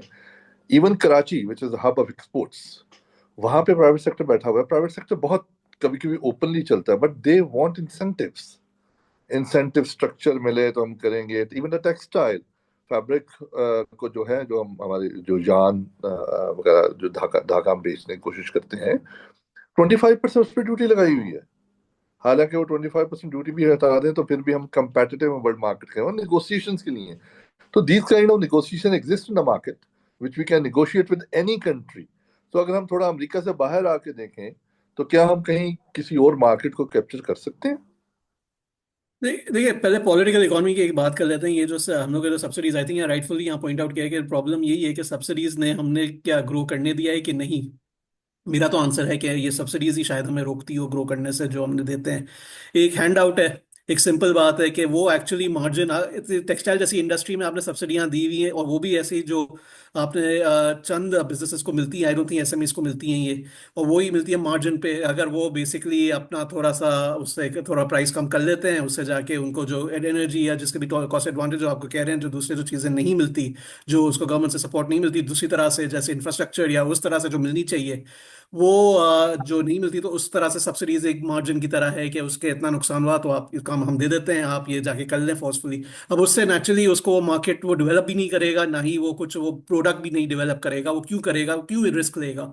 प्रॉब्लम ये है, business is all about risk taking. Risk अगर वो लेना ही नहीं चाहेगा, उसको गवर्नमेंट एक हैंड आउट दे रही है, उसको ये दे रहा है, तो वो उसको फायदा ही नहीं है उसको आगे बढ़ने का. तो ये आई थिंक डॉक्टर नदीम की भी बात ये थी कि we should let businesses fail. तो फेल का बड़ा इंपॉर्टेंट है कि अगर वो रिस्क अगर नहीं लेना चाहता, वो कुछ आगे ही नहीं करना चाहता, वो कोई नई इन्वेस्टमेंट नहीं लाना चाहता, वो नए प्रोडक्ट नहीं लाना चाहता, तो then he should be allowed to fail, right? तो वही बात है. तो हम ये करना क्यों नहीं चाहते? ये क्यों है कि हमने वही पुराने जो 60 ईयर्स पहले जो बिजनेसेस थे, वही आज बिजनेसेस चल रहे हैं. उनने एक नई रिटेल में चले गए, या वो नए प्रोडक्ट इस तरह डेवलप कर दिया है, मार्केट इस तरह डेवलप कर दिया है, थोड़ी वो लेके आ गए अपने. बट बात ये फिर दूसरी बात एक आ जाती है, जो हमारा जो मेन जो चीज़ है पॉलिटिकल इकोनॉमी पे, जो करेंसी की मैनिपुलेशन है। अब आप रखते हैं ऐसी करेंसी, आपने बेसिकली ये करना है कि वो कॉस्ट कम करने के लिए आपने अप्रिशिएटेड रख रहे हैं, और फिर जब अप्रिसिएशन होती है आपके पास डॉलर्स आप बर्न कर लेते हैं। जब आपको IMF के साथ पैसे मिलते हैं, आपको रिजर्व्स मिलते हैं, जो 2013 में जो किया गया था कि आपने डॉलर्स बर्न बर्न करके आपने ये लूज कर दी अपनी करेंसी की, और फिर जैसे स्पेकुलेशन हुआ आपकी और टैंक हो गई इकोनॉमी, और आपकी out of spiral, out of control, और यही साइकिल रहता है। फिर वापस IMF के पास जाना पड़ता है, बिकॉज हम मैनेज नहीं कर पाते, हमारी ना ही एक्सचेंज मैनेज कर पाते, ना ही हम करंट अकाउंट डेफिसिट हमारा मैनेज कर पाते उस तरीके से। तो बात यही आ जाती है कि हम एक अनप्रोडक्टिव जो स्ट्रक्चर है हमारा, उससे बाहर निकलना है। और उससे बाहर निकलने के लिए नेचुरली ये काफ़ी चीज़ें आपको करनी पड़ेगी। जो आपको गवर्नमेंट की इंसेंटिव का जो स्ट्रक्चर है वो पूरा ही चेंज, आपको नेचुरली SMEs को लाना पड़ेगा। आपको business you have to business, देखिए बिजनेस फेल होता है, पास होता है, वो उसको फर्क नहीं पड़ना चाहिए एक गवर्नमेंट को ये पता, and the end of the day वो एग्रीगेट लेवल पे, मैस लेवल पे कितने नई बिजनेसेस लेके आता है, कितनी नई एम्प्लॉयमेंट जनरेट करता है, क्या करता है वो, at the end of the day उसको वो नंबर्स देखने हैं कि एम्प्लॉय उसकी GDP पे क्या असर आ रहा है उसकी पॉलिसीज से। एक बिजनेस पास हो रहा है, एक एक्चुअली बिजनेस सक्सेसफुल है, दूसरा फेल हो रहा है, वो जो उसका सक्सेसफुल है दोस्त अगर है, तो नेचुरली उसका वो पॉलिटिकल इकोनॉमी पे इफेक्ट आ जाता है। तो I think these things all have to be in that sense ironed out, and this could be the opportunity if you are talking about this, कि ये नुकसान ही अगर नहीं कर रहा तो फिर हमें शायद कोई पॉलिसी चेंज करने की जरूरत ही नहीं है। अगर पर अगर नुकसान कर रहा है 75% अगर एक्चुअली जाने वाले, तो फिर तो we have to raise a red flag. तो यही बात आ बिल्कुल जाती ठीक है, बिल्कुल ठीक है। एंड आई थिंक कभी कभी हमें लगता है कि America is pushing us towards the right direction. Ali Hasnain, you want to comment on it? Whether America is pushing us in the right direction? You said you want to comment on No, something no. what Adil was saying. No, no, I want to comment on what Shiraz Saab has in the comments. वो बाद में आ जाते हैं Oh, okay. सब Right. Right. सो आदिल ने बड़ी मजे की बात की जो आपने पहले अपनी इनिशियल टॉक में कही थी। एक्सटेंडेड पॉलिसीज कहाँ पे बनती हैं, हमें भी पता कहाँ पे बनती हैं, हम नहीं उसको खुला छोड़ना चाह रहे। State Bank is, I we know how independent it is, finances where they are working, debt office क्या करना चाह रहा है, किसी तरह वो कंट्रोल करना चाह रहा है एक्सचेंज रेट को कि जी डेट हमारा ऊपर ना जाए रुपीस के अंदर। क्योंकि एक जागन मशहूर हो गया था, अगर 1 रुपया डेट एक्सचेंज रेट ऊपर जाता है तो हम 133 बिलियन हमारा कर्जा बढ़ जाता है। वी ऑल नो, ये बड़ी बड़ी जबरदस्त किस्म की स्टेटमेंट पॉलिटिशियंस की तरफ से आती थी, और अब हर बच्चे बच्चे की जबान पे है। डॉन ने कोट की, बहुत सारे लोगों ने कोट की। बट एज ये तो मैं ले पर्सन लैंग्वेज में बात कर रहा हूँ। बट जब हम लोग बात कर रहे हैं, मैं एज ए टेक्नीशियन बात कर रहे हैं, अच्छी अच्छी यूनिवर्सिटीज में लोग, प्रोफेसर लोग बात कर रहे हैं, शुजात बात कर रहा है कहीं पे बैठा हुआ चाइना में। बट द थिंग इज कि उन पॉलिसी मेकर्स को कौन बताएगा कि यार भाई थोड़ा हौसला रखो। और उन पॉलिटिशियंस को कौन बताएगा कि 4 साल जो आपके रह गए हैं, अगर बेड़ा गर्क होता तो कोई मसला नहीं, वी विल रीगेन। वो तो कहेंगे 4 साल है हमारे, हमें जीने दो यार, क्यों हमें तंग कर रहे हो, हम एक्सपोर्ट्स बढ़ाएंगे, थोड़े इंसेंटिव देंगे, हो सकता 12 बिलियन की एक्सपोर्ट हम करने में, इंक्रीज करने में कामयाब हो जाए। तो हाउ कैन वी टीच और how can we convince them in a better way that by doing this, by eradicating subsidies. और हम सब जानते हैं ये सब्सिडीज हैं, चाहे वो इंसेंटिव्स किसी किस्म के भी हों, whether we are protecting industries by 75% tariff, 100% tariff और गिविंग सब्सिडी, तो वो कहीं ना कहीं से हम उनको प्रोटेक्ट कर रहे होते हैं, चाहे हम एक्सपोर्ट फाइनेंसिंग ही क्यों ना दे रहे हो। जी अली।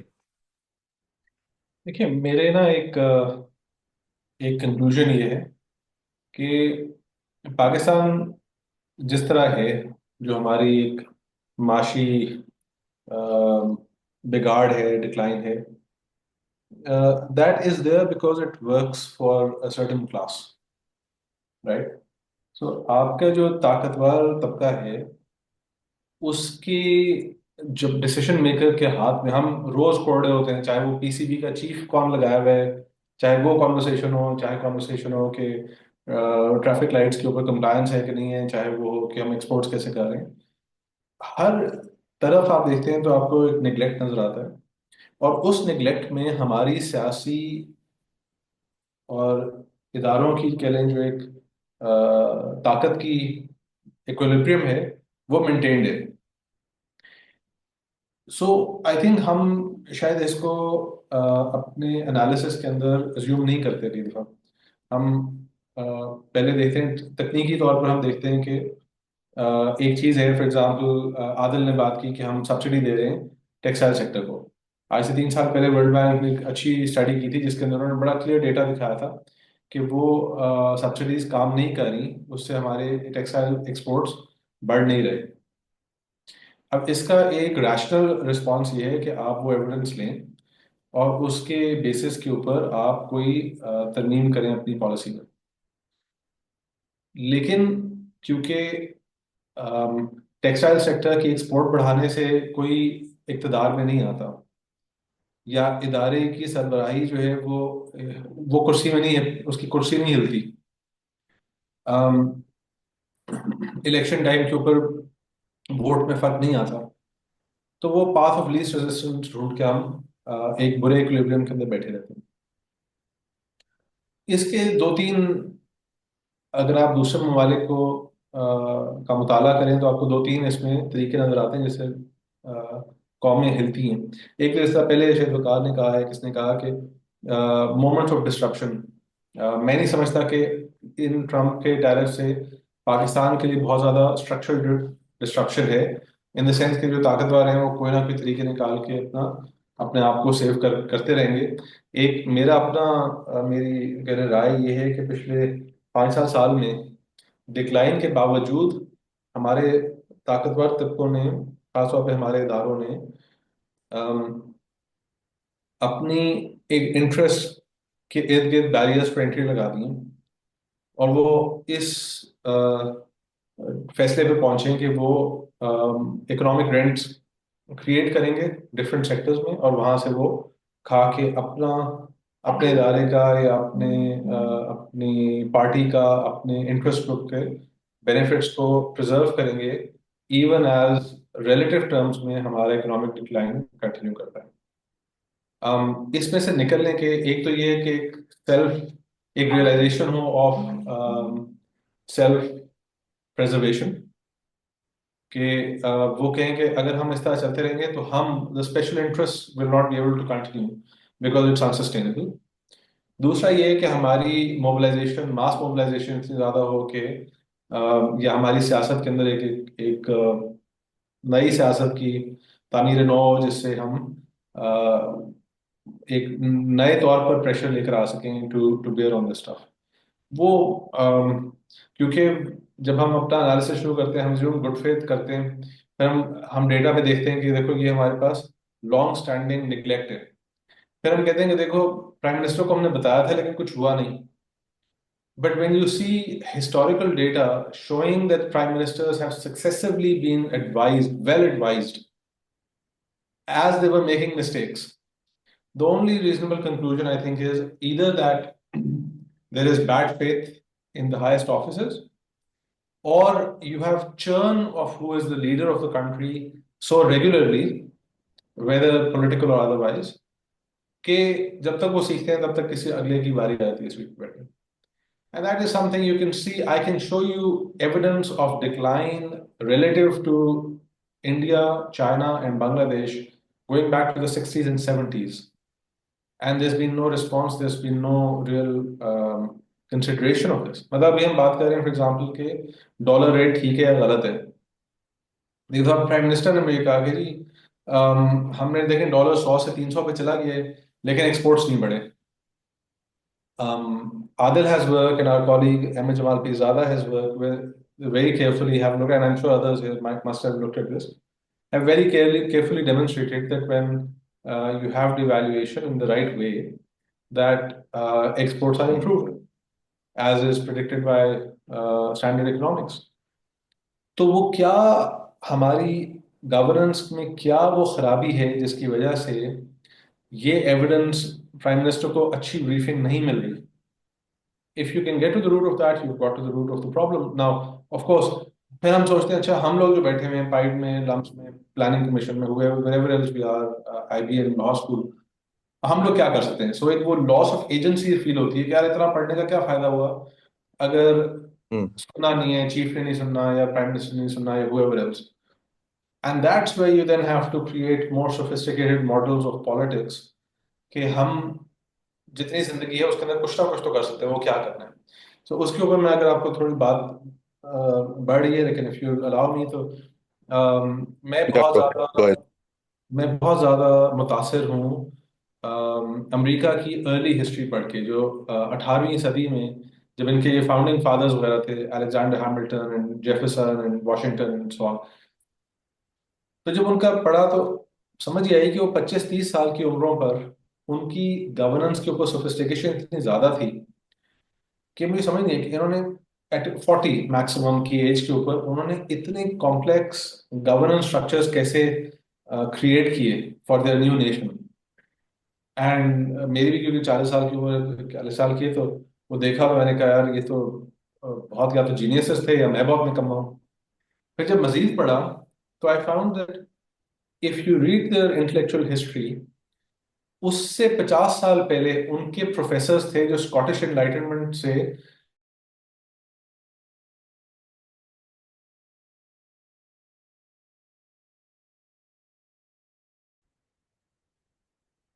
तसलसल था, जिसके अंदर ये गुफ्तगू हुई और माशरे में कुछ असूलों के ऊपर बहसों मुबाहिसा हुआ, इम्प्रूवमेंट आई, अवेयरनेस इतनी पैदा हुई, और उसके बाद फिर अम, उस लर्निंग सोसाइटी ने इतना कुछ लर्न कर लिया था कि वो फिर सोसाइटल डेवलपमेंट जो है वो तब हुई।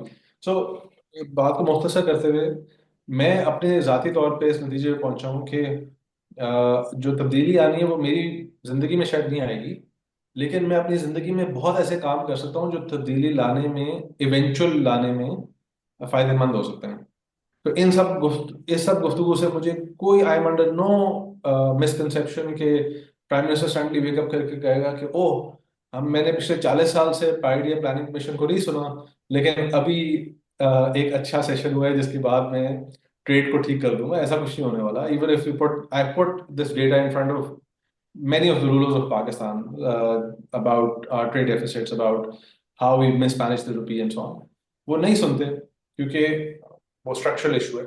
But what I can do is try and create the seeds of an enlightenment. So ये that's how I think about politics. Great, great, Ali. Good to hear you and your political economic thought and the inequality hater.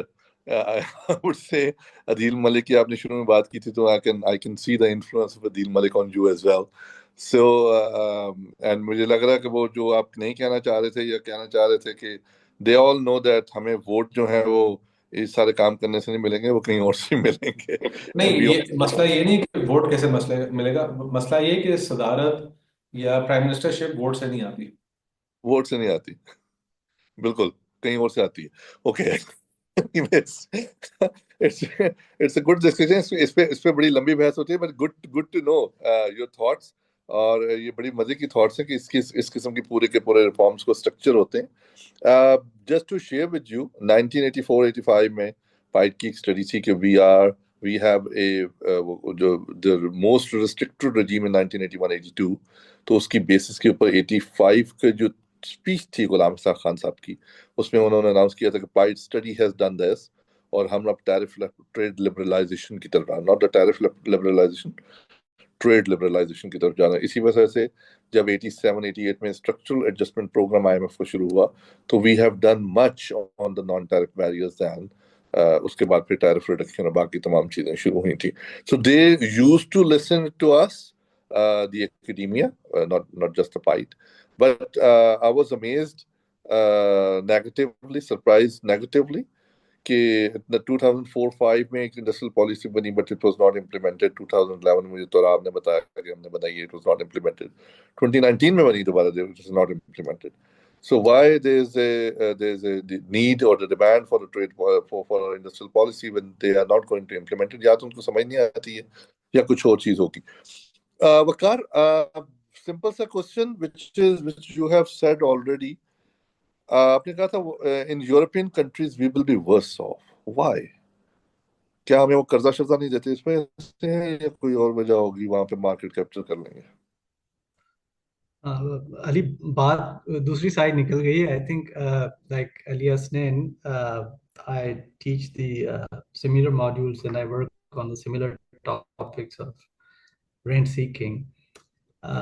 whose preferences are reconciled in Pakistan. We know these are not Ali's preferences or not my preferences that are reconciled. And I think that is a fundamental problem. Uh, One issue with that stream of research is, so I'm really advocate of that actually. I write pretty much similar thing. Is that it leaves really a very small room where we could make a change, you know. So this has to be a big bang kind of a change that you could think about, you know. We have seen in some countries this happens, but maybe situation has to be that worse that we really gear up and stand against all this. I've still like two small comments. One is I think we sometimes we assume also that they really understand. I know they are very clever guys. Those who become prime minister and become ministers, they are very clever. But I still believe that there is an issue of understanding. This is where our role is important, and I think as a researcher, that's what we should be doing. We should keep on advocating what is right, what we think can benefit economy. I recall some Ali's old work, by the way, which is my second point, is that, you know, the institution or whosoever are the powerful group, they have to realize actually that they can survive only if this economy is growing. If this economy is not growing, is not creating sufficient value, then they are really biting themselves, and it's just a matter of time. The process of decaying could be slow or fast, but you are heading towards decaying because you are starting to eat your, you know, the basic structure which is there. So I think even when they are benefiting, but I think there would be somewhere at the end of the day we have to grow. Why we need trade policy, and I will come of a researcher, is try to come up with some solutions that they think are meaningful, that could create some impact, and try to come up with advocacies as much as we could. I absolutely am not optimist either that they are going to listen to me or Ali or Adil or you. But I mean, this is our job. So that's why we are in this field. That's how we have chosen our careers, to do the research and to think about these economic issues. And I think we should be doing it. Why Europe is important? I think in two ways. First, I think there is going to be heightened competition, which has already started because we have limited high value markets that we could think about. One is USA, other one is European Union. And whenever someone is losing market in USA, the first market that they are going to target, let's say you're a Cambodian or Vietnamese firm or Chinese firm, you're losing business in USA, your immediate target is going to be the European market. So there is going to be that heightened competition there.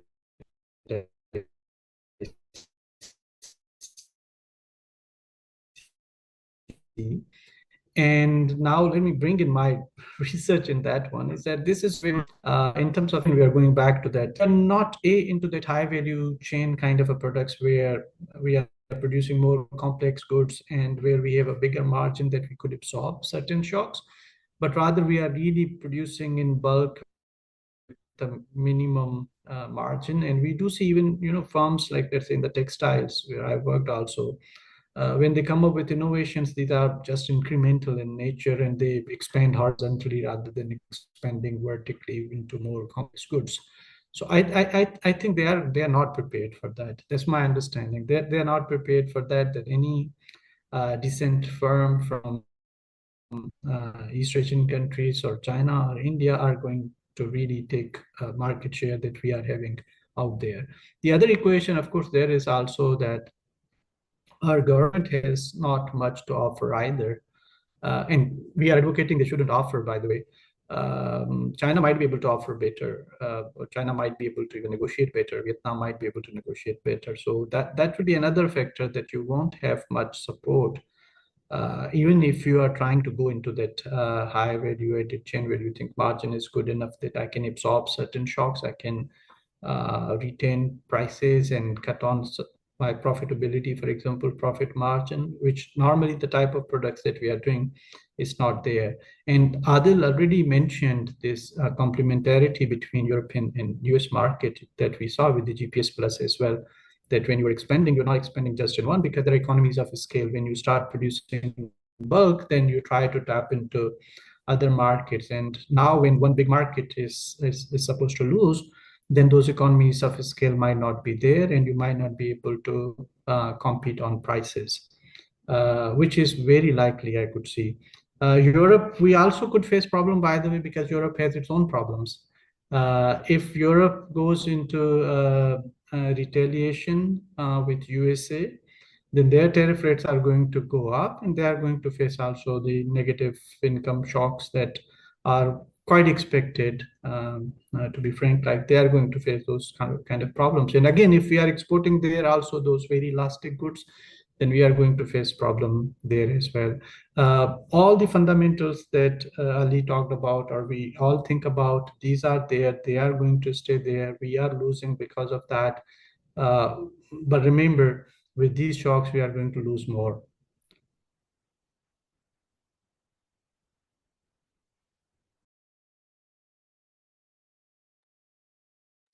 Yeah, thank you, Waqar. And मैं आप दोनों की तरफ, अली हसनैन और वकार दोनों की तरफ एक सिंपल सा क्वेश्चन रखना चाह रहा हूँ. बाद में आदत की तरफ मैं जाता हूँ, उसके उनके लिए मेरे पास एक question. You have studied, you have papers on innovation. ये ट्रेड टैरिफ ट्रम्प के जो हैं, जितने भी लगते हैं, नेगोशिएशन होती है नहीं होती है वगैरह वगैरह. नेगोशिएशन तो हम जूम पे भी कर सकते हैं, तो बहुत आराम से हो सकती है, but we don't have to go physically to US और वहां पे हमें कोई लिफ्ट ना कराए. सो इनोवेशन कहाँ पे जाएगी पाकिस्तान की, क्योंकि वो बहुत इंपॉर्टेंट है. And economies of scale, you have already mentioned economies of scale and product differentiation, जो वर्टिकल और हॉरिजॉन्टल इंटर ट्रेड का कंपोनेंट है, जिसको हम इन जनरल, जब मैं कॉमर्स एंड ट्रेड ऑफिसर से बात करता हूँ, तो they have no clue about it. So वो वाले कंपोनेंट है इनोवेशन को कहाँ पे आप रखते हैं. सारे टैरिफ आप लगा दें, पाकिस्तान जीरो पे भी चला जाए, वट एवर इट इज, तो पूरे ग्लोबल सिनेरियो में ट्रम्प के टैरिफ के ऊपर कहाँ पे इनोवेशन को कहाँ देखते हैं, whether it will flourish or not? Ali, I mean, if you talk about my research, so let's say this zero tariff game is not going to happen, and is I think nowhere it will happen that everyone brings their tariffs to zero, and that is the equation. There are certain characteristics of Pakistan's innovations that I've identified. I've written multiple papers over that.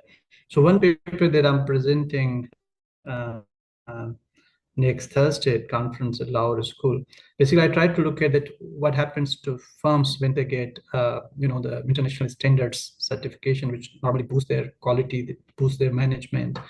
And I do find evidence that they enter more into export market. I do find evidence that they export more.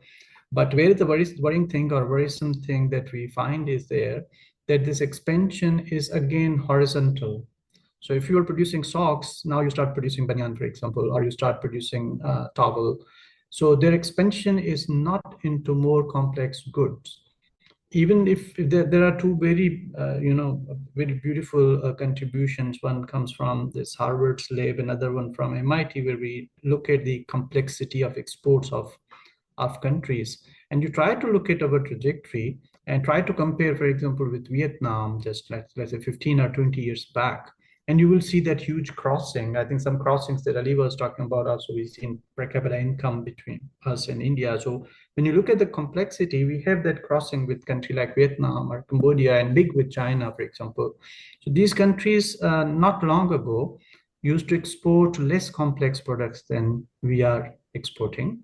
But now their basket is a lot more complex than what we are exporting, which actually suggests that our innovations are not radical.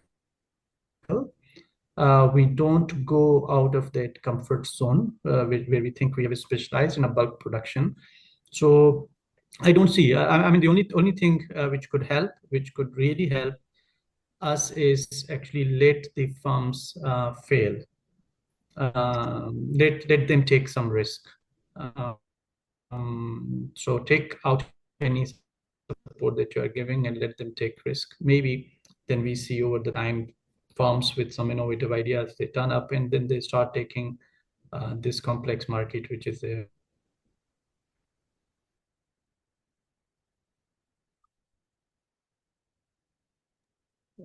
Ji Can I Ali answer? One second. अच्छा Ali answer करें. Ali innovation के ऊपर if you want to से जी. Something. I think, look, innovation, what Waqar has said, and he has more work on this, I agree with. मेरे नज़दीक मैं focus करना चाहता हूँ कि इंस्टीट्यूशनल इनोवेशन का बात की आप when are we likely to have innovation because of better politics?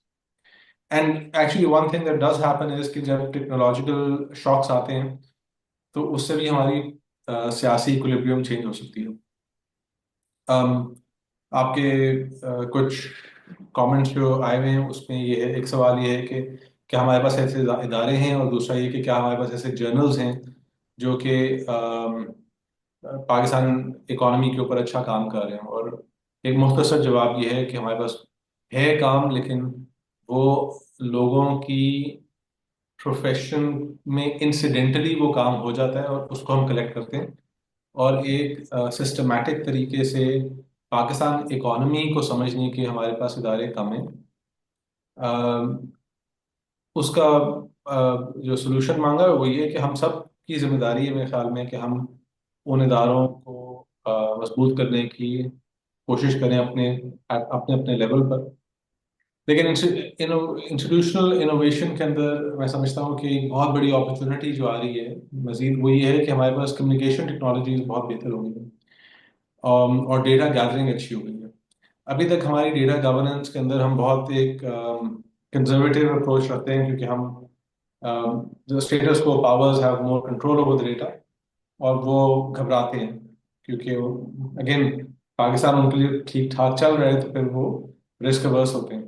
मुझे लगता है कि बहुत अपॉर्चुनिटी है, चाहे वो फॉर एग्जांपल ये जो हम अभी गुफ्तगू कर रहे हैं और जो लॉबी ग्रुप्स कह रहे हैं कि जी आप अमेरिका के ट्रेड को इस तरह बढ़ा लें, कुछ बुनियादी अगर हम कैलकुलेशंस करके एक फैसला, डेटा ड्रिवन फैसला करें कि हम हमारे पास पोटेंशियल कितना है अमेरिका के साथ ट्रेड बढ़ाने में, उसकी कॉस्ट क्या है, और जो अल्टरनेटिव ट्रेड इंप्रूविंग मेजर्स हमारे जहन में हैं उनके प्रोज और कॉन्स क्या हैं, तो हम बहुत ऐसे चीजें हल कर सकते हैं. So the way I see it, अगर पाकिस्तान अपनी ट्रेड रेजीम और अपनी इकोनॉमिक एनवायरनमेंट के अंदर लेट्स से 10% 5% इंप्रूवमेंट ले आता है, so the gains are multiple times what preserving trade with the US will achieve. Right? सिर्फ आप मैं कई दफा लिखता हूँ इस बारे में, अगर आप सिर्फ मुशर्रफ एरा में और इसहाक डार के एरा में आप सिर्फ एक्सपोर्ट्स टू जीडीपी रेशियो की डिक्लाइंस को देखते हैं, those two instances of bad pricing of the rupee are enough to explain a many times bigger impact on the economy than anything that gutting American trade will bring. तो वो अब सवाल ही पैदा होता है कि जब वो मुशर्रफ के ज़माने में ये चीज़ की जा रही थी, which is a little bit more complex, उसमें फिर भी एक आप पास दे सकते हैं, बट इन पर्टिकुलर जब इसहाक डार अपनी ये डॉलर को 100 पे रख के बैठे हुए थे, तो हमारी सियासत में ज़्यादा शोर क्यों नहीं मचा. और ये गिला मैं करता हूँ खासतौर पे पीटीआई वालों से या जमात इस्लामी वालों से कि यार आपका तो कोई स्टेक नहीं था, तो आप कह देते तब. And the answer that they give is कि उनके पास अपनी कैपेसिटी नहीं थी कि वो इसको कैलकुलेट करते समझाते. Now if we you and I can play a role is कि जो हमारे, और Adil is heading the economic advisory group जो कि ये काम करने की कोशिश करता है, कि हमारी जिम्मेदारी ये है कि हम इन बेसिक आइडियाज को जितना ऊंची जबान में हिला सकें, then there is something where at the very least उन्हें कहीं ना कहीं डिफेंसिव पर आना पड़ता है, because even without elections the ruling elite needs some form of legitimacy. And so ये क्योंकि हमारे पास हुकूमत जिम्मेदारी नहीं ले रही, तो ultimately it comes down to individuals and to smaller groups कि वो इन की इश्यूज के ऊपर काम करें. So like I used to be part of this group. Adil is working there, completely volunteer group that tries to increase dissemination of pro-Pakistan economic policies. एक छोटा सा एफर्ट है. In fact I think Irfan Hussain की जो कंट्रीब्यूशन है कि हम सबको इकट्ठा करना एक प्लेटफॉर्म के ऊपर. We need this and we need multiples of this, ताकि कल को हमारे जैसे लोगों की इतनी आवाज़ हो कि वो डिनाई ना की जा सके इन दीज डिसीजन. मैं आपको बताऊँ, मैं एक प्राइम मिनिस्टर बैठे हुए थे, मुख्तलिफ उनकी रूलिंग पार्टी के लोग बैठे हुए थे और ब्यूरोक्रेट्स आए हुए थे. और अगले साल का, मैं ये नहीं कहूँगा किस साल का, I want to specify, but अगले उस साल का बजट फैसला हुआ था. तो जो प्राइम मिनिस्टर थे उनको शौक था, एक प्रोजेक्ट था विच ही वाज इंटरेस्टेड इन कि ये बनना चाहिए. And I said, where is the feasibility study? And there was no feasibility study as such. And to the extent that a feasibility study existed, उसको 2 मिनट में आप वो कर सकते हैं, डिफ्लेट कर सकते हैं by just going and opening up and saying यार ये क्या लिखा हुआ. अब वो जो प्रोसेस है जिसके तहत एक ब्यूरोक्रेट जो प्रपोजल रख रहा है प्राइम मिनिस्टर के सामने और जिसके ऊपर वो हो गया approve without a feasibility study being done properly, that's the level at which we have to make a difference. And so the way that we can do that is to, as researchers, we can study these things and we can write. That's what we can do. हम किताबों में, अखबारों में, journal articles के अंदर जितना हम, अभी ये जो अदील मलिक का मैंने काम साइट किया, या जो वर्ल्ड बैंक ने स्विमिंग इंस्टीट्यूट रिपोर्ट की है, या अहमद जमाल का जो डॉलर के ऊपर काम है, ये हमारी गुफ्तगू को इन्फॉर्म कर रहा है. And so I think that's what we, instead of thinking कि मुल्क कैसे चेंज होगा, द क्वेश्चन इज कि मेरी कंट्रीब्यूशन अपनी जिम्मेदारी और कैपेबिलिटी के मुताबिक है कि नहीं. So that's what I'd say. I'm sorry, ये इतना बड़ा टॉपिक है कि एक बात से दूसरी बात नहीं जुड़ती. I'll stop here. Thank you.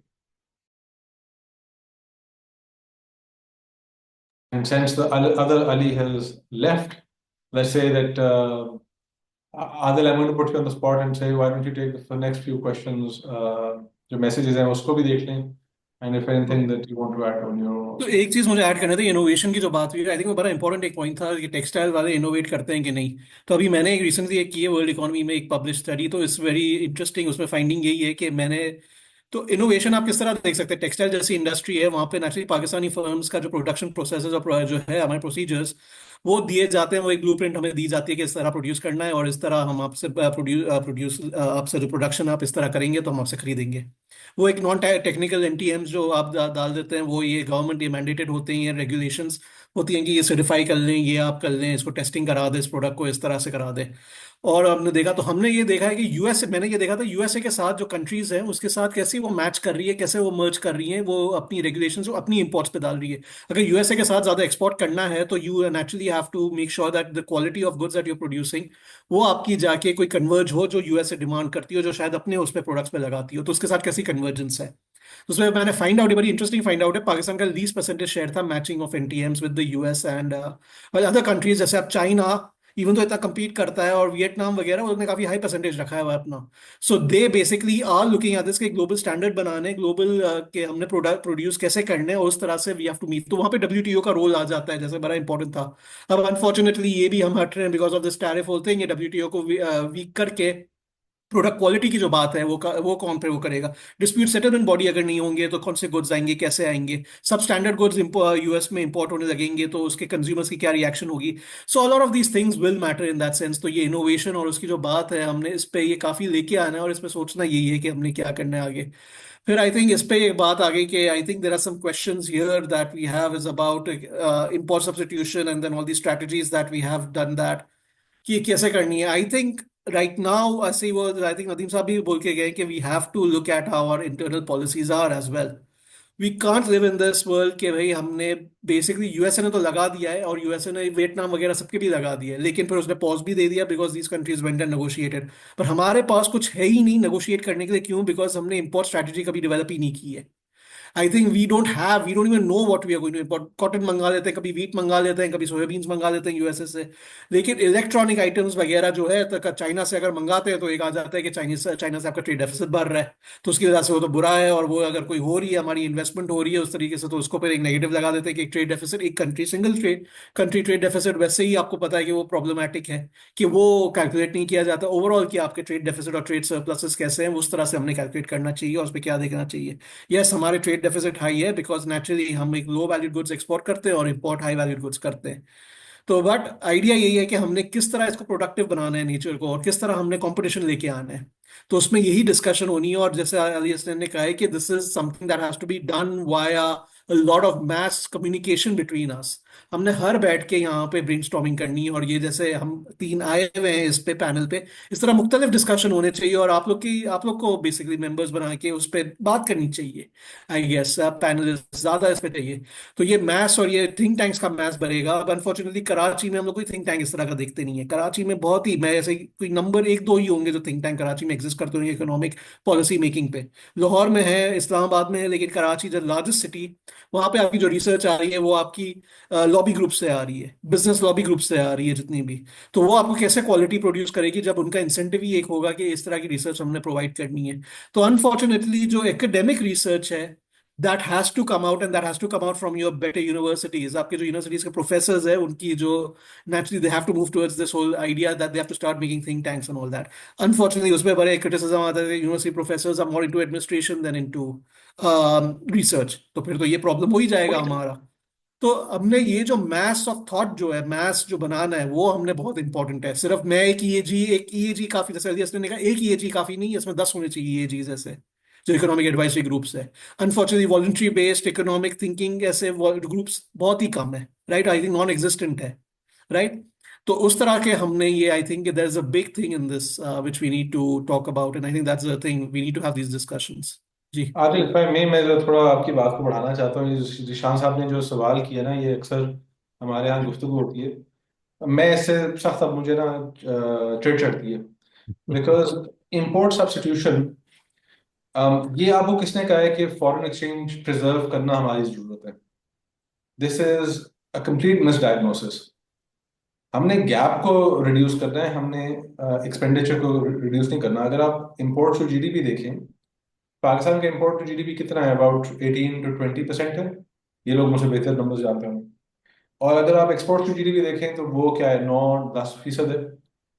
अगर आप इसका पाकिस्तान का मुकाबला देखते हैं अपने रीजनल पीयर्स में, तो उनकी इंपोर्ट्स भी हमसे ज्यादा हैं, एक्सपोर्ट्स हमसे बहुत ज्यादा हैं। लेकिन if you look at that gap, first of all पहली चीज ये है कि पाकिस्तान के imports as a percentage of GDP Bangladesh, China, India और वर्ल्ड एवरेज से इन जनरल कम है।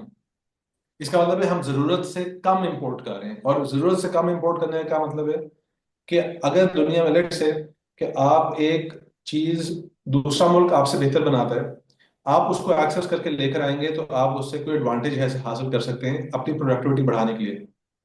पहली बात तो ये है कि वो आप लेकर नहीं आ रहे, ठीक।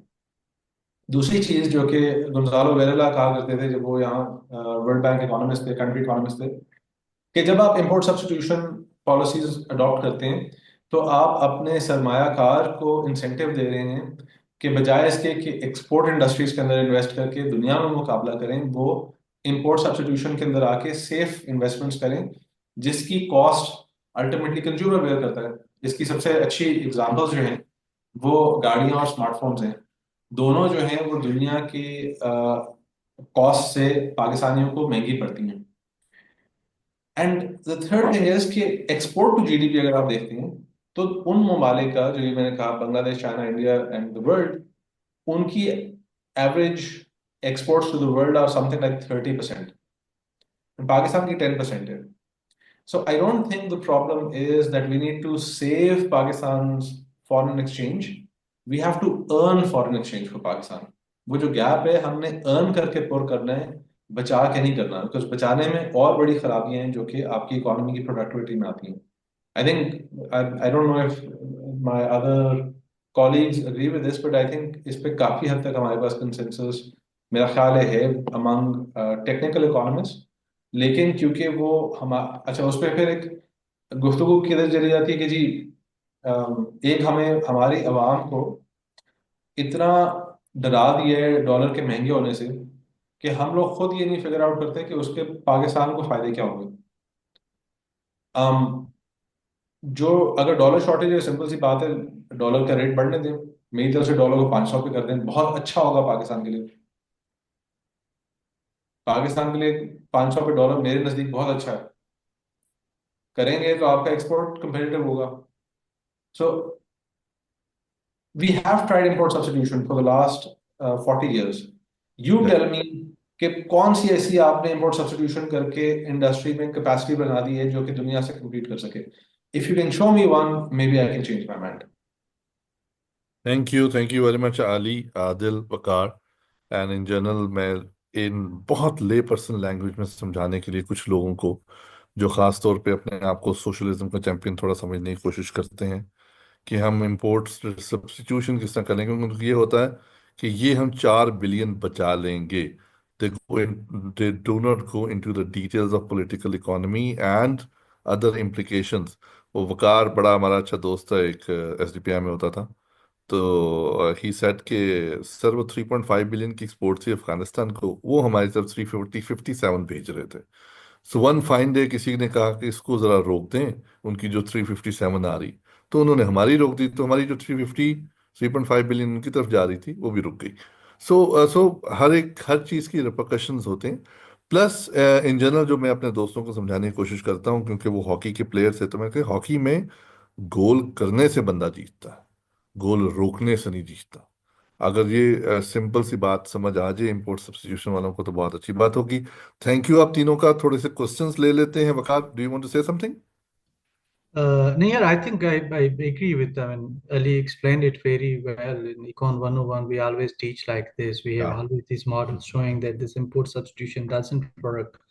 I think not only us, what is irony that most of the top US economists are trying to write the same thing and trying to tell the Trump administration same thing, which we used to think like, okay, we have a privilege being in Pakistan, तो हम इनको समझा देते हैं कि इससे कोई फर्क नहीं पड़ता। लेकिन अब वो अमेरिका वाले बेचारे वो नोबेल लॉरियट्स भी इस काम पे लगे हुए हैं कि किस तरह से इनको समझा दें कि इंपोर्ट सब्स्टिट्यूशन से आपका भला नहीं होना। और मेरे ख्याल में ये प्रेशर और भी आएगा। Zeeshan is not an exception, या जो जो लोग क्वेश्चन करते हैं, it's not an exception because ये जो पॉपुलिस्ट मूवमेंट्स आती हैं जिसमें आपको इस तरह के ख्वाब दिखाए जाते हैं कि हम सिर्फ पाकिस्तान हो और पाकिस्तानी चीज़ें खरीदें, इसका बायकॉट करें, उसका बायकॉट करें, इस प्रोडक्ट्स को अंदर ना आने दें, तो I think they are not successful anywhere. They will not be successful here. And the worst part is that we've been following that. Actually, we have never been an export promoting kind of a country. हमारा वो, I think Ali mentioned it, but our numbers are, I mean, less than 10% your export to GDP ratio. Even in import also, if you put in the distribution of import to GDP, we are at the bottom, really, like we don't import much. And then I think we are one of the very few countries in recent history also that really prohibited imports for a few months. They said that, okay, don't import anything here apart from, I mean, we don't like, maybe someone can say, we don't like French cheese. तो आप चीज़ यहाँ पे क्यों लाते हैं? आप वो ऊपर वालों को कह दें कि वो बना दें आपके लिए चीज़, why you want to import? So I think that is not going to work. I won't take much time. I think I can take then the first question, Ali, if एक you second, read the question. एक मैं answer कर दूं इस पे, जी just ji, 2 minutes। Adil, Adil. So import substitution, I think ये बात ही है बड़ी, I think everyone talks about it, and I think Waqar and Ali has rightly pointed out कि import substitution के इशू है। एक तो एक चीज आप देख रहे हैं वियतनाम का, अगर आप एग्जांपल ले लें, वियतनाम इंपोर्ट करता है, उसके साथ एक्सपोर्ट करता है, उसकी बड़ी स्ट्रॉन्ग लिंकेज है, इतनी परसेंटेज है जिसकी एक्सपोर्ट और वैल्यू एडिशन पे काम करता है, जो उसकी इकोनॉमी को फायदा होता है। सिंपल सी बात है, वो जो है गवर्नमेंट बड़ी सपोर्ट करती है, बल्कि इंपोर्ट वो बोलती है आप इंपोर्ट करें, हम आपको इंपोर्ट पे फुल, लेकिन आप जो गुड बना रहे हैं उससे आप एक्सपोर्टेबल गुड बनाएं। तो उसमें वही आदत है स्टैंडर्ड्स एंड क्वालिटी की वजह की जो रूल्स है। तो आप एक एग्जाम्पल बना था, एक एक वियतनामीज बिजनेसमैन था, वो गया अफ्रीका, उसने कोई बिजनेस अपॉर्चुनिटीज ढूंढने थे कि वियतनाम में वो क्या चीज़ लेके आ सकता है अफ्रीका से, और वो जाके एक्सपोर्ट करे। तो उसने देखा कैश्यू नट्स बड़े ही अच्छे होते हैं, अफ्रीका के बहुत अच्छे होते हैं, लेकिन ये कैश्यू नट्स जो है ये पैकेजिंग या उसकी वजह से, या जो भी उसके क्वालिटी स्टैंडर्ड्स या टेस्टिंग की वजह से वो यूरोप नहीं एक्सपोर्ट होते। तो उसने क्या किया, अपनी गवर्नमेंट के पास गया और बोला ये देखो मुझे इंपोर्ट करने देंगे कैश्यू नट्स, ये इंपोर्ट करूंगा, ये इंपोर्ट करने के बाद मैं इसको बनाऊंगा, आगे जाके एक्सपोर्ट इसको करूंगा और आगे करूंगा, और बिजनेस बड़ा अच्छा हो जाएगा, वैल्यू एडिशन ही करेंगे सिर्फ। वियतनाम लकड़ी पे भी करता है और कॉफी में भी यही करता है, वो वैल्यू एडिशन पे काम करता है, और उस पे यही है, इलेक्ट्रॉनिक्स में भी यही कर रहा है वियतनाम। बेसिकली एक वैल्यू एडिशन की इकोनॉमी है। तो उसने फिर कैश्यू नट्स का ये देखा कि फिर बाद में जब देखा फार्मर्स ने कि यार ये जो चीज़ है, फिर हम इसको कैसे हम लोकली ग्रो करें और उतना अच्छा उससे बेहतर ग्रो करें। तो वो कंपटीशन, उसे प्रोटेक्शन नहीं थी वे कैश्यू नट्स वालों को कि भाई आपको हम इंपोर्ट, हम आपको 10% टैरिफ लगा देंगे और फिर आप फार्मर्स को दे incentive. Farmers had to compete। अगर वो कंपटीशन करके अपना ग्रो कर सकते हैं, वेल एंड गुड, वरना नहीं करे। फिर वो ऐसे कोई इंसेंटिव, बिकॉज वो डिस्ट्रॉय कर देते हैं एक्सपोर्ट, एक पूरी मार्केट को। तो ये एक्सपोर्ट बायस जो है, ये जो एंटी एक्सपोर्ट बायस जो आपके टैरिफ्स लेके आता है, that is actually the disaster that we have. So when we put tariff, अभी जैसे कैश्यू नट्स के ऊपर अगर लगा देता कोई गवर्नमेंट वहां पे वियतनाम में वो इंपोर्ट टैरिफ, तो ये एक्सपोर्टर फंस जाता, जो आपकी इनोवेशन लेके आया था एक जमाने में। यहाँ पे ऐसे बहुत से देखे हमने हमने हमारे प्लास्टिक प्रोडक्ट्स में हमने देखे, जो पहले बड़ा अच्छा करते थे, बड़ी अच्छी हमें लोकल एसएमईज मिल जाती थी प्लास्टिक प्रोडक्ट्स की। फिर किसी ने लगा दिया कि नहीं, ये इनपुट जो है वो पाकिस्तान बनाएगा, तो टैरिफ लगा दिए इनपुट्स पे। अब इनपुट्स पे टैरिफ लगा दिया, वो पूरी इकोनॉमी पे, वो पूरे प्लास्टिक प्रोडक्ट्स पूरे वो महंगे हो गए और वो डिस्ट्रॉय वो से होने लगे, बिकॉज वो इनपुट बनानी थी, हमने इम्पोर्ट सब्सटीट्यूशन करनी थी कि लोकली हम इनपुट बनाए। राइट, तो ये लॉबिंग की वजह से बात, तो lot of these things happen in this where we have hurt ourselves. तो यही बात है कि इंपोर्ट्स, और फिर इंपोर्ट का हमारा जो कॉम्पोजिशन है वो भी एक बड़ा इंपॉर्टेंट है। इसमें हमने 30% हम करते हैं फ्यूल इंपोर्ट से, और बाकी हमारा पाम ऑयल और टी आ जाता है, चाय आ जाते हैं। हम लोग वी अब 6% हमारी इंपोर्ट्स है एक्चुअली आईटी रिलेटेड गुड्स। हमने आईटीए भी साइन नहीं किया है, जो दुनिया की बाकी कंट्रीज, अफगानिस्तान जैसा कंट्री कर चुका है आईटीए साइन। तो हमने ये आईटी के सेक्टर पे हम एक्चुअली गए ही नहीं है, ना ही हम सोच रहे हैं उसके बारे में जाने के, बिकॉज यहाँ पे आता है कि आप आईटी प्रोडक्ट्स अलाउ कर दोगे तो आपकी आईटी इंडस्ट्री जो है, जो लोकली बनाना चाहती है, एसएमई जो बनाना चाहते हैं, वो आपके बैठ जाएंगे, जैसे आपकी मोबाइल फोन इंडस्ट्री वगैरह जो है वो अफेक्ट हो जाएंगे। तो आपने यही हमने पॉलिसीज लेके आ गए हैं वापस वही ब्लॉक करने के लिए, जो हमारे पोटेंशियल जो हम एक्सपोर्ट पे कर सकते थे। तो आई थिंक यही बड़ी है कि इनवर्ड लुकिंगनेस भी, this is something we need to now give up on, and I think this is very important कि ये जो नया जो अपॉर्चुनिटी मिली है इसमें हम करें फुल इन्वेस्ट, और फिर ही हो सकता है कि we need to change our mindset in this case. Thank you very much. And there sludge minded की स्लज भी बहुत इंपॉर्टेंट कंपोनेंट है, जिसकी वजह से इन्वेस्टमेंट नहीं आ रही है। अमादुद्दीन साहब, आप कोई पूछना चाह रहे Uh, हैं? I have some questions related to policy options. Should we diversify our imports, like importing more wheat, cotton from US, or petroleum products and technology like Starlink? Another question I have: should we engage China and Vietnam part investment opportunities in Pakistan? That's all. Ji Waqar. Yeah, I mean, import more, yes, import more if you find them competitive for you, and if you find beneficial, you want to bring them in and you want to add value, or you think that input is really essential for even domestic production, why not import? I don't see that this bringing this equation closer to where Trump wants trade deficit to be closer to zero is going to happen with us. I don't see. We are very small economy as compared to USA, and we have very small trade as compared.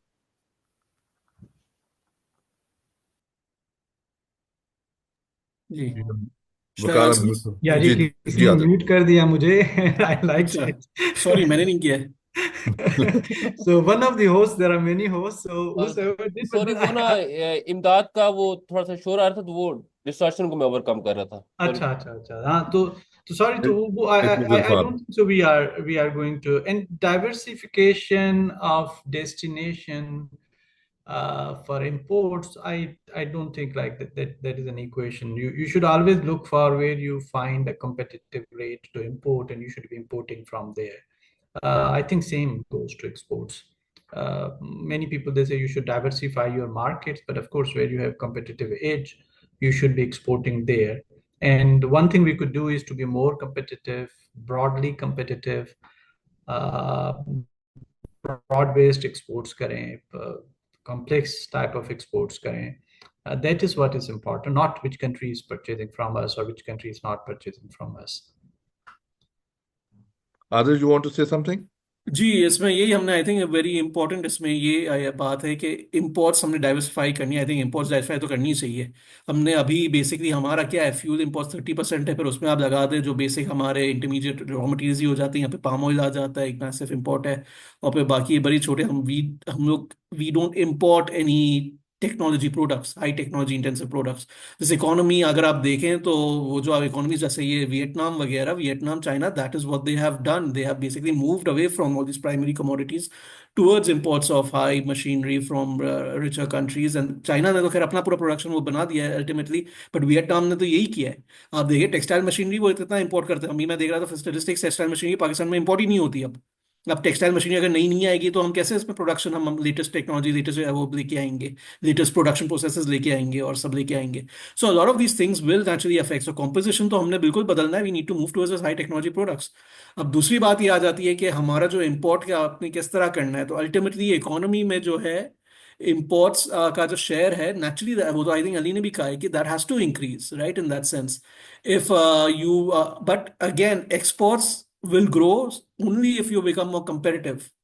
अगर exports unless and until, फिर यही बात आ जाती है कि हमने फिर ये रॉ मटेरियल्स मिल गए हमें, ये माइनिंग और उसका हमने पॉलिसी को लेके आगे कोई पाकिस्तान में खजाना मिल गया और फिर आपने वो कर दिया, बट उसके फिर हजार और मसले, इकोनॉमी को रेंट सीकिंग वगैरह, जो आपकी जो डच डच डिजीज की बात करते हैं, and all that will happen. So how do we are a large labour intensive country, right, labour abundant country with 250 million people. अगर उसको हमने कैसे हमने करना है, इवेंचुअली लेके आना है, we can't think like a small resource intensive country, right. तो we have to make sure कि हमने जो प्रोडक्शन हमारा जो processes and all that that have to be productive in that sense.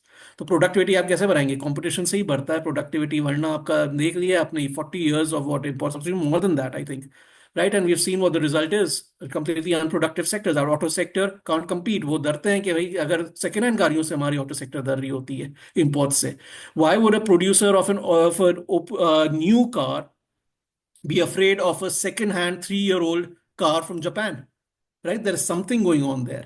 तो वो ये क्वेश्चन मार्क आ जाता है। तो a lot of these new car manufacturers can't even compete with the second hand cars, right? So people have that preference। तो what is happening there, that is what it is, we've provided import substitution, हमने हर उसको deletion program दे दिया, ये दे दिया, and what have they done? They basically created a very uncompetitive industry which they're forced to export। if they're करने 2% export करनी जरूरी है तो आप करेंगे। और फिर हम देख लेते हैं 6,000 गाड़ियां एक्सपोर्ट हो गई जापान। अब वो कोई बड़ी डील नहीं है होंडा के लिए। तो सैमसंग के फोन्स 5,000 फोन्स यूरोप एक्सपोर्ट हो गए, वो कोई बड़ी डील नहीं है इनकी कंपनीज के लिए। Generally MNCs they can shift around, right, वो तो प्रोडक्शन एक शिफ्ट कर दिया यहाँ से वहाँ। तो वो कोई, द थिंग इज हमने मैस अगर क्रिएट करना है एक्सपोर्ट में तो you have to talk about innovation, you have to foster that, you have to talk about competition. Till that doesn't come in, हम यही स्ट्रगल करते रहेंगे। Very well said, Adil, and all three of our participants or the panelists. I'm glad हमारी university में काफ़ी अच्छे professors हैं जो कि जिनके कॉन्सेप्ट बड़े क्लियर हैं। I am very very glad because कई कई कई दफ़ा बात होती है एंड पीपल आर लाइक पता नहीं क्या बोल रहे होते हैं। I am amazed, but bottom line is competitiveness is the key, productivity is the key. Productivity के बारे में अगर टोटल फैक्टर प्रोडक्टिविटी, पाइट की स्टडी, Umar Naseem Faraz, sir exports market के अंदर हमारी टीएफपी सबसे लो है, उसकी ग्रोथ नेगेटिव है। So how can we compete with the world market? Exchange rate management in general, whenever I talk to people, इसे एक्सचेंज रेट को ऊपर नीचे कर दिया था क्या फर्क पड़ा? और यार 3 महीने से कोई फर्क नहीं पड़ा भाई।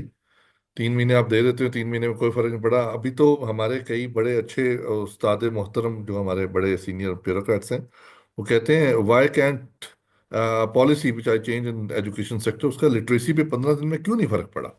क्यों अभी तक जो ऐसे? तो हम ट्रेड की बात करें, लिटरेसी की बात करें, बहुत सारी और चीजें बीच में आ जाती हैं। Zeeshan, if you have a new question, because you have several question on the chat which Ali Hasnan and Waqar has already answered, Adil has already answered. If you have a new question, shoot. Ji Zeeshan.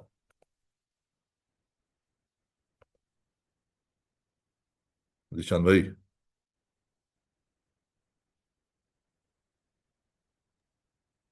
Ji. Hello, अस्सलाम वालेकुम। अच्छा, मेरा question ये है कि हम इस पे लगे हुए हैं ना कि एक्सपोर्ट इंक्रीज करें। तो ठीक है, हम एक्सपोर्ट इंक्रीज कर देते हैं, तो उसका एट द एंड रिजल्ट क्या आएगा? क्योंकि प्रॉब्लम ये होती है कि जो हमें डेट सर्विसिंग करनी है ना कंट्री की, वो भी ये बिजनेस ही कर रहा है। जो एक्सपोर्ट हमारी आ रही है वहीं से जो जो हमारे रेमिटेंस रेमिटेंस आ रहा है वहीं से हमने वो करना है। तो अगर जब वो फैक्टर आ जाता है तो आप जितनी भी एक्सपोर्ट बढ़ा लें तो आप मतलब पॉजिटिव नहीं हो सकते ना। कोई ऐसा मैकेनिज्म हो कि जो डेट सर्विसिंग कोई अलग तरीके से डील की है। अगर आप एक्सपोर्ट से ही पे करेंगे, रेमिटेंस से ही पे करेंगे उन चीज़ों को, तो आप हमेशा नेगेटिव ही रहेंगे। Ali, I think you और want to answer it. इसीलिए मैंने ये बात की कि वो सब्सिट्यूशन की एक फिर हम चलें जो हमारे यहाँ पैसा जा रहा है बाहर इम्पोर्ट में वो हम ना करें। आप इवन के एक्सपोर्ट के अंदर रॉ मटेरियल तक इम्पोर्ट कर रहे हो, वो कर रहे हो Ali, इम्पोर्ट। तो मैं कहता हूँ कि जो uh, इम्पोर्ट है रॉ मटेरियल तो आप खुद बना रहे हैं ना, ताकि आपकी एक्सपोर्ट कॉम्पिटेटिव हो जाए। जी जिशान आप साहब, raw material your point is taken. Your point is taken. Good question. जी अली, वकार, दोनों में से दोनों को माइक ऑन है. so I can पूरा Ali responded many times. I would just say a liner, not much more than that. Like you need, if you want to spend dollars, you need to earn dollars. You export services, you export goods, or you export your defense, whatsoever you want to export. If you want to have dollars, pay for anything, you need to earn dollars. Absolutely this is a very nice way to put it. लेकिन अगर मैं इसी बात को दोहराऊं थोड़ा सा, तो पहली बात तो ये कि आपने डेट सर्विसिंग करनी है। और अगर आपने वाकई डेट सर्विसिंग करनी है तो थोड़ा सा इसकी रूट कॉजेज पर आ जाएं। डेट कहाँ से आया, क्यों आया? आपने ट्रेड डेफिसिट बनाया हुआ था, आपने इंपोर्ट ज़्यादा किया, एक्सपोर्ट कम किया, आपने डॉलर को सस्ता रखा, आपने अपनी इंडस्ट्रियल बेस को इंसेंटिव दिया कि वो एक्सपोर्ट ना करे, इंपोर्ट ओरिएंटेड रहे, एक्सपोर्ट प्रमोशन की तरफ आप आए नहीं। तो आपको डेट मिसमैनेजमेंट में के मसले में आप पड़ेंगे। There is no other outcome, यही तो होना था आपके साथ। तो पहले आपको डॉलर रेट को ठीक करना है। ये कंसिस्टेंटली मेरे नज़दीक, मैं थोड़ा सा इसमें एक्सट्रीमिस्ट हूँ, मेरे नज़दीक डॉलर को सिग्निफिकेंटली ओवर वैल्यूड रखना है, यानी डॉलर को महंगा रखना है consistently for a while for. और मेरे अक्सर दोस्त इस पे नाराज होते हैं। So but let's just say कि कम से कम मार्केट लेवल पे तो रखें, नंबर एक। उससे क्या होगा कि आपका जो एक्सपोर्टर है वो थोड़ा सा इनकरेज होगा, आपका इंपोर्टर थोड़ा सा डिस्करेज होगा। आप जो डेट सर्विसिंग की बात कर रहे हैं, आपने ट्रेड डेफिसिट बनाया हुआ है, डॉलर आपने 100 पे रखा हुआ था 4-5 साल। उस दौरान इंपोर्ट इतनी सस्ती हो गई थी कि हर बंदा जो है वो चाइना से कंटेनर मंगवा रहा था। कोई गार्डन फर्नीचर बेच रहा है, तो कोई पेट फूड बेच रहा है, तो कोई जो है वो बत्तियां मंगवा के बेच रहा है, कोई पेंट बेच रहा है, कोई ये बेच रहा है। जब डॉलर 100 पर है तो हर बंदे ने होंडा सिविक या टोयोटा करोला निकाली है। एक साल में जब डॉलर 100 से 200 पे गया है तो गाड़ियां बिकना बंद हो गई। इसका मतलब है आपका इंपोर्ट बिल कम हुआ। जो अली ने हमें शाबाशी दी कि हमें इकोनॉमिक्स आती है, वो इकोनॉमिक्स 100 वाली बातें हैं ये, right? That we have mispriced, we have mispriced the dollar, and it has had very clear, very consistently bad effects on the balance between imports and exports. यही तो होना था, और क्या होना था? आप मुझे खैर आपकी आपके थोड़े आई डोंट नो कॉन्सेप्ट, या मुझे समझ नहीं आया या आपको समझ नहीं आया कि डेट मैनेजमेंट आपने किस तरह करनी है। First of all, debt management is not something you do overnight. You have to negotiate, you have to create a plan for paying back debt. इसके ऊपर एक पूरी तफसील है जिसके ऊपर हम नहीं गए, और ना शायद आज जा सकते हैं। But at the core of it is that you will have to create either some form of trade balance. और उस ट्रेड बैलेंस के लिए आप इंपोर्ट कम करेंगे, एक्सपोर्ट ज़्यादा करेंगे। इंपोर्ट आपकी ऑलरेडी बहुत कम है, उसका प्रोडक्टिविटी में इम्पैक्ट आ रहा है, उसका ग्रोथ के ऊपर इम्पैक्ट आ रहा है। You have to increase export, इसमें कोई दो राय मेरे नज़दीक टेक्निकल इकोनॉमिक्स में नहीं होगी। आई डोंट, और जो लोग आपको मिलेंगे ना जो कि मिसाल के तौर पे डारोनॉमिक्स या मिसाल कोई नया कोई जुगाड़ निकाल लेंगे इकोनॉमी चलाने का, उसका लिटमस टेस्ट, उसकी गलत होने का लिटमस टेस्ट ये है कि you will never find rigorous writing to back up those approaches. वो कोई लोग बैठ के ड्राइंग रूम में आपको बता देंगे जी हमारे ख्याल में ऐसे होना चाहिए, वो कॉमन सेंस लगेगा। मिसाल के तौर पे डॉलर सस्ता है तो पाकिस्तान के लिए अच्छा है, डॉलर महंगा है तो बुरा है। ये इंट्यूशन तो बनती है, लेकिन it doesn't pan out when you study it systematically. तो इस तरह के I think as a student of economics हमारा काम ये है कि हम इस तरह के आइडियाज़ को रिगरसली इवेल्युएट करें और उनको सिर्फ पैनल्स में बैठ के राय जनी ना करें, बट रिटन मटेरियल देखें कि किस सिम्त में एविडेंस जो है वो पॉइंट कर रही है। And I think my colleagues are better at, उनका ज़्यादा स्पेशलाइज्ड एरिया ये है। I think they'll back me up that the evidence is very clearly is supportive of Econ 100 in this way. Thank you very much I जी, think thank you very much. जी Adil, do you want to add? वीक add इसमें, आई think ये क्वेश्चन बड़ा interesting है। इसमें डॉलर्स हमने, आई थिंक डॉलर्स हमारे आते हैं नेचुरली, फिर फॉरेन रिजर्व्स में अफेक्ट आता है, जो हम लोग स्टेट बैंक हर हफ्ते निकालता है कि इतने फॉरेन रिजर्व्स हो गए। अब आइडिया क्या है कि फॉरेन रिजर्व्स में जो बैठे हैं, आप देखें ली ने जैसे मेंशन किया है, तो बड़ा इंपॉर्टेंट पॉइंट था कि ये 100 रुपये पे रखने के लिए एक कॉस्ट है। अब हर किसी को पता है पाकिस्तान में रैशनली कि गवर्नमेंट ये मेंटेन नहीं कर सकती, बिकॉज वो डॉलर फॉरेन रिजर्व से बर्न कर रही है ये 100 रुपये पर रखने के लिए। जैसे ही ये डॉलर्स खत्म होंगे और ये फॉरेन रिजर्व हमारे 3 बिलियन या 2 बिलियन के उस पर जब क्रिटिकल लेवल्स पे आ जाएंगे, गवर्नमेंट नहीं कर पाएगी, तो ये टैंक होने वाला है। रुपये ये 120, 140, 200 पे भी आ गया, 180 पे आ गया था उस टाइम पे। तो ये क्यों हुआ था? ये बिकॉज स्पेकुलेशन थी। एक लोग जो बैठे हुए हैं डॉलर्स लेके बैठे हुए हैं, उनको पता है कि रुपी इवेंचुअली इसकी डिप्रिशिएट होगा, बिकॉज ये गवर्नमेंट के पास पॉसिबिलिटी नहीं है कि ये गवर्नमेंट को आउटडू कर रहे थे। तो ये लोग ने सस्ता डॉलर ले लिया, फिर महंगा हो गया, तो फिर उसने प्रॉफिटियरिंग की। तो ये स्पेकुलेशन की जो बात है, तो इसलिए बड़ा इंपॉर्टेंट है हमने हमारे डॉलर की जो स्ट्रीम्स है उसको नेचुरली स्ट्रेंथन करना है, उसको एक रोबस्ट बनाना है। उसके लिए पॉलिसीज आपको सडनली पॉलिसीज में लानी पड़ेगी। यू कांट हैव पॉलिसीज के ये गवर्नमेंट ने अच्छा 100 रुपये दे रहे हैं, पर आपको पता है कि 100 रुपये मेंटेन नहीं कर सकते, 2 साल की बात है, 2 साल के बाद ही गिरने वाला है। अगर वो होगा तो कोई इन्वेस्ट ही नहीं करेगा, ना ही कोई इन्वेस्ट करेगा, ना ही कोई एक्सपोर्ट करेगा उस बात पे, बिकॉज उसको प्राइसिंग का ही नहीं पता इवेंचुअली क्या होगा। जब एक लॉन्ग टर्म मशीनरी आता है, तो एक 5 से 10 साल की वो सोच रहा होता है कि मैं मशीनरी आज इन्वेस्ट कर रहा हूँ, तो उसकी 5 से 10 साल में क्या रिटर्न है। अगर आप रिटर्न ही उसको कैलकुलेट नहीं करने देंगे through volatility in your exchange rate, तो फिर यही प्रॉब्लम होगा।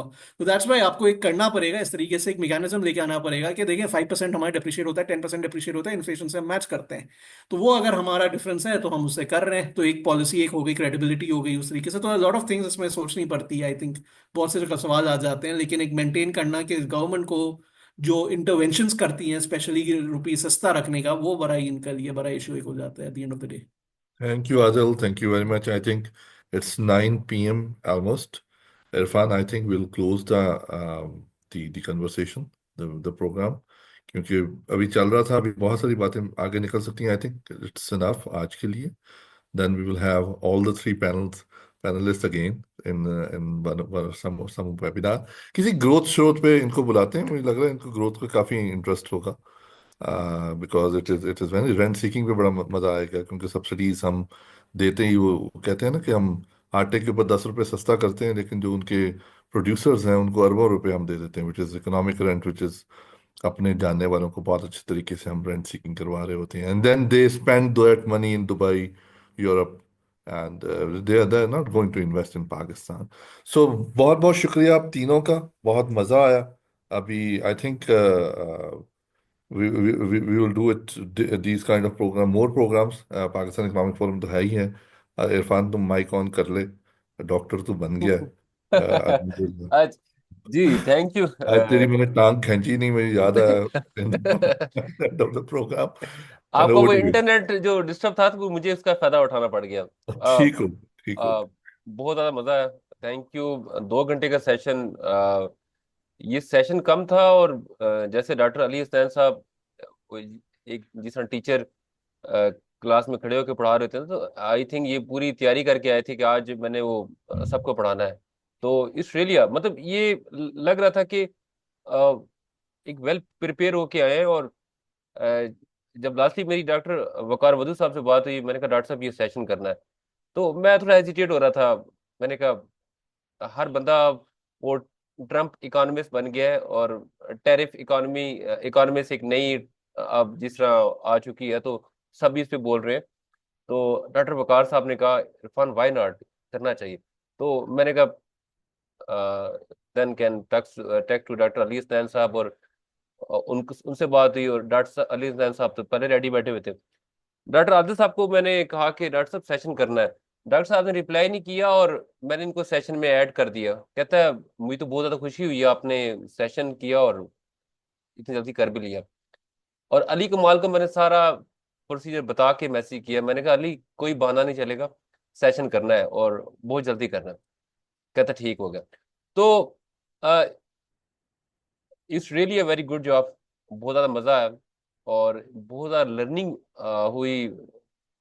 आप सब लोगों से इतने बड़े बड़े माशाल्लाह ग्रुप के अंदर तो आपकी नोक झोंक चलती रहती है, लेकिन ओपनली जितना माशाल्लाह आप लोगों ने आज हमें सिखाया और बोला, तो it's really a very means a lot. मैं आप सब जो पैनलिस्ट हैं, डॉक्टर वकार वधू साहब, डॉक्टर अली हसनैन साहब, डॉक्टर आदिल साहब, अली कमाल, ये तो वैसे ही ग्रेट आदमी है। तो आप सबका बहुत ज़्यादा शुक्रिया कि आपने इतना टाइम निकाला अपनी बिजी रूटीन से और इतना बड़ा हमने सेशन कंडक्ट किया। It's all credit goes to all पाई पैनलिस्ट, और इतने तमाम जो मेंबर्स हैं जिन्होंने हमें ज्वाइन किया, इन तमाम का भी बहुत ज़्यादा शुक्रिया जिन्होंने हमें ज्वाइन किया। थैंक यू, जज़ाकल्लाह।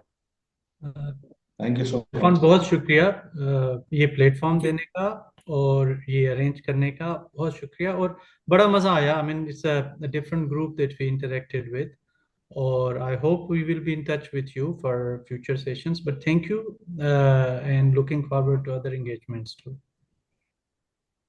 Fully agreed with Waqar. Thank you so much. Jazakallah. Khuda Hafiz. Allah Hafiz.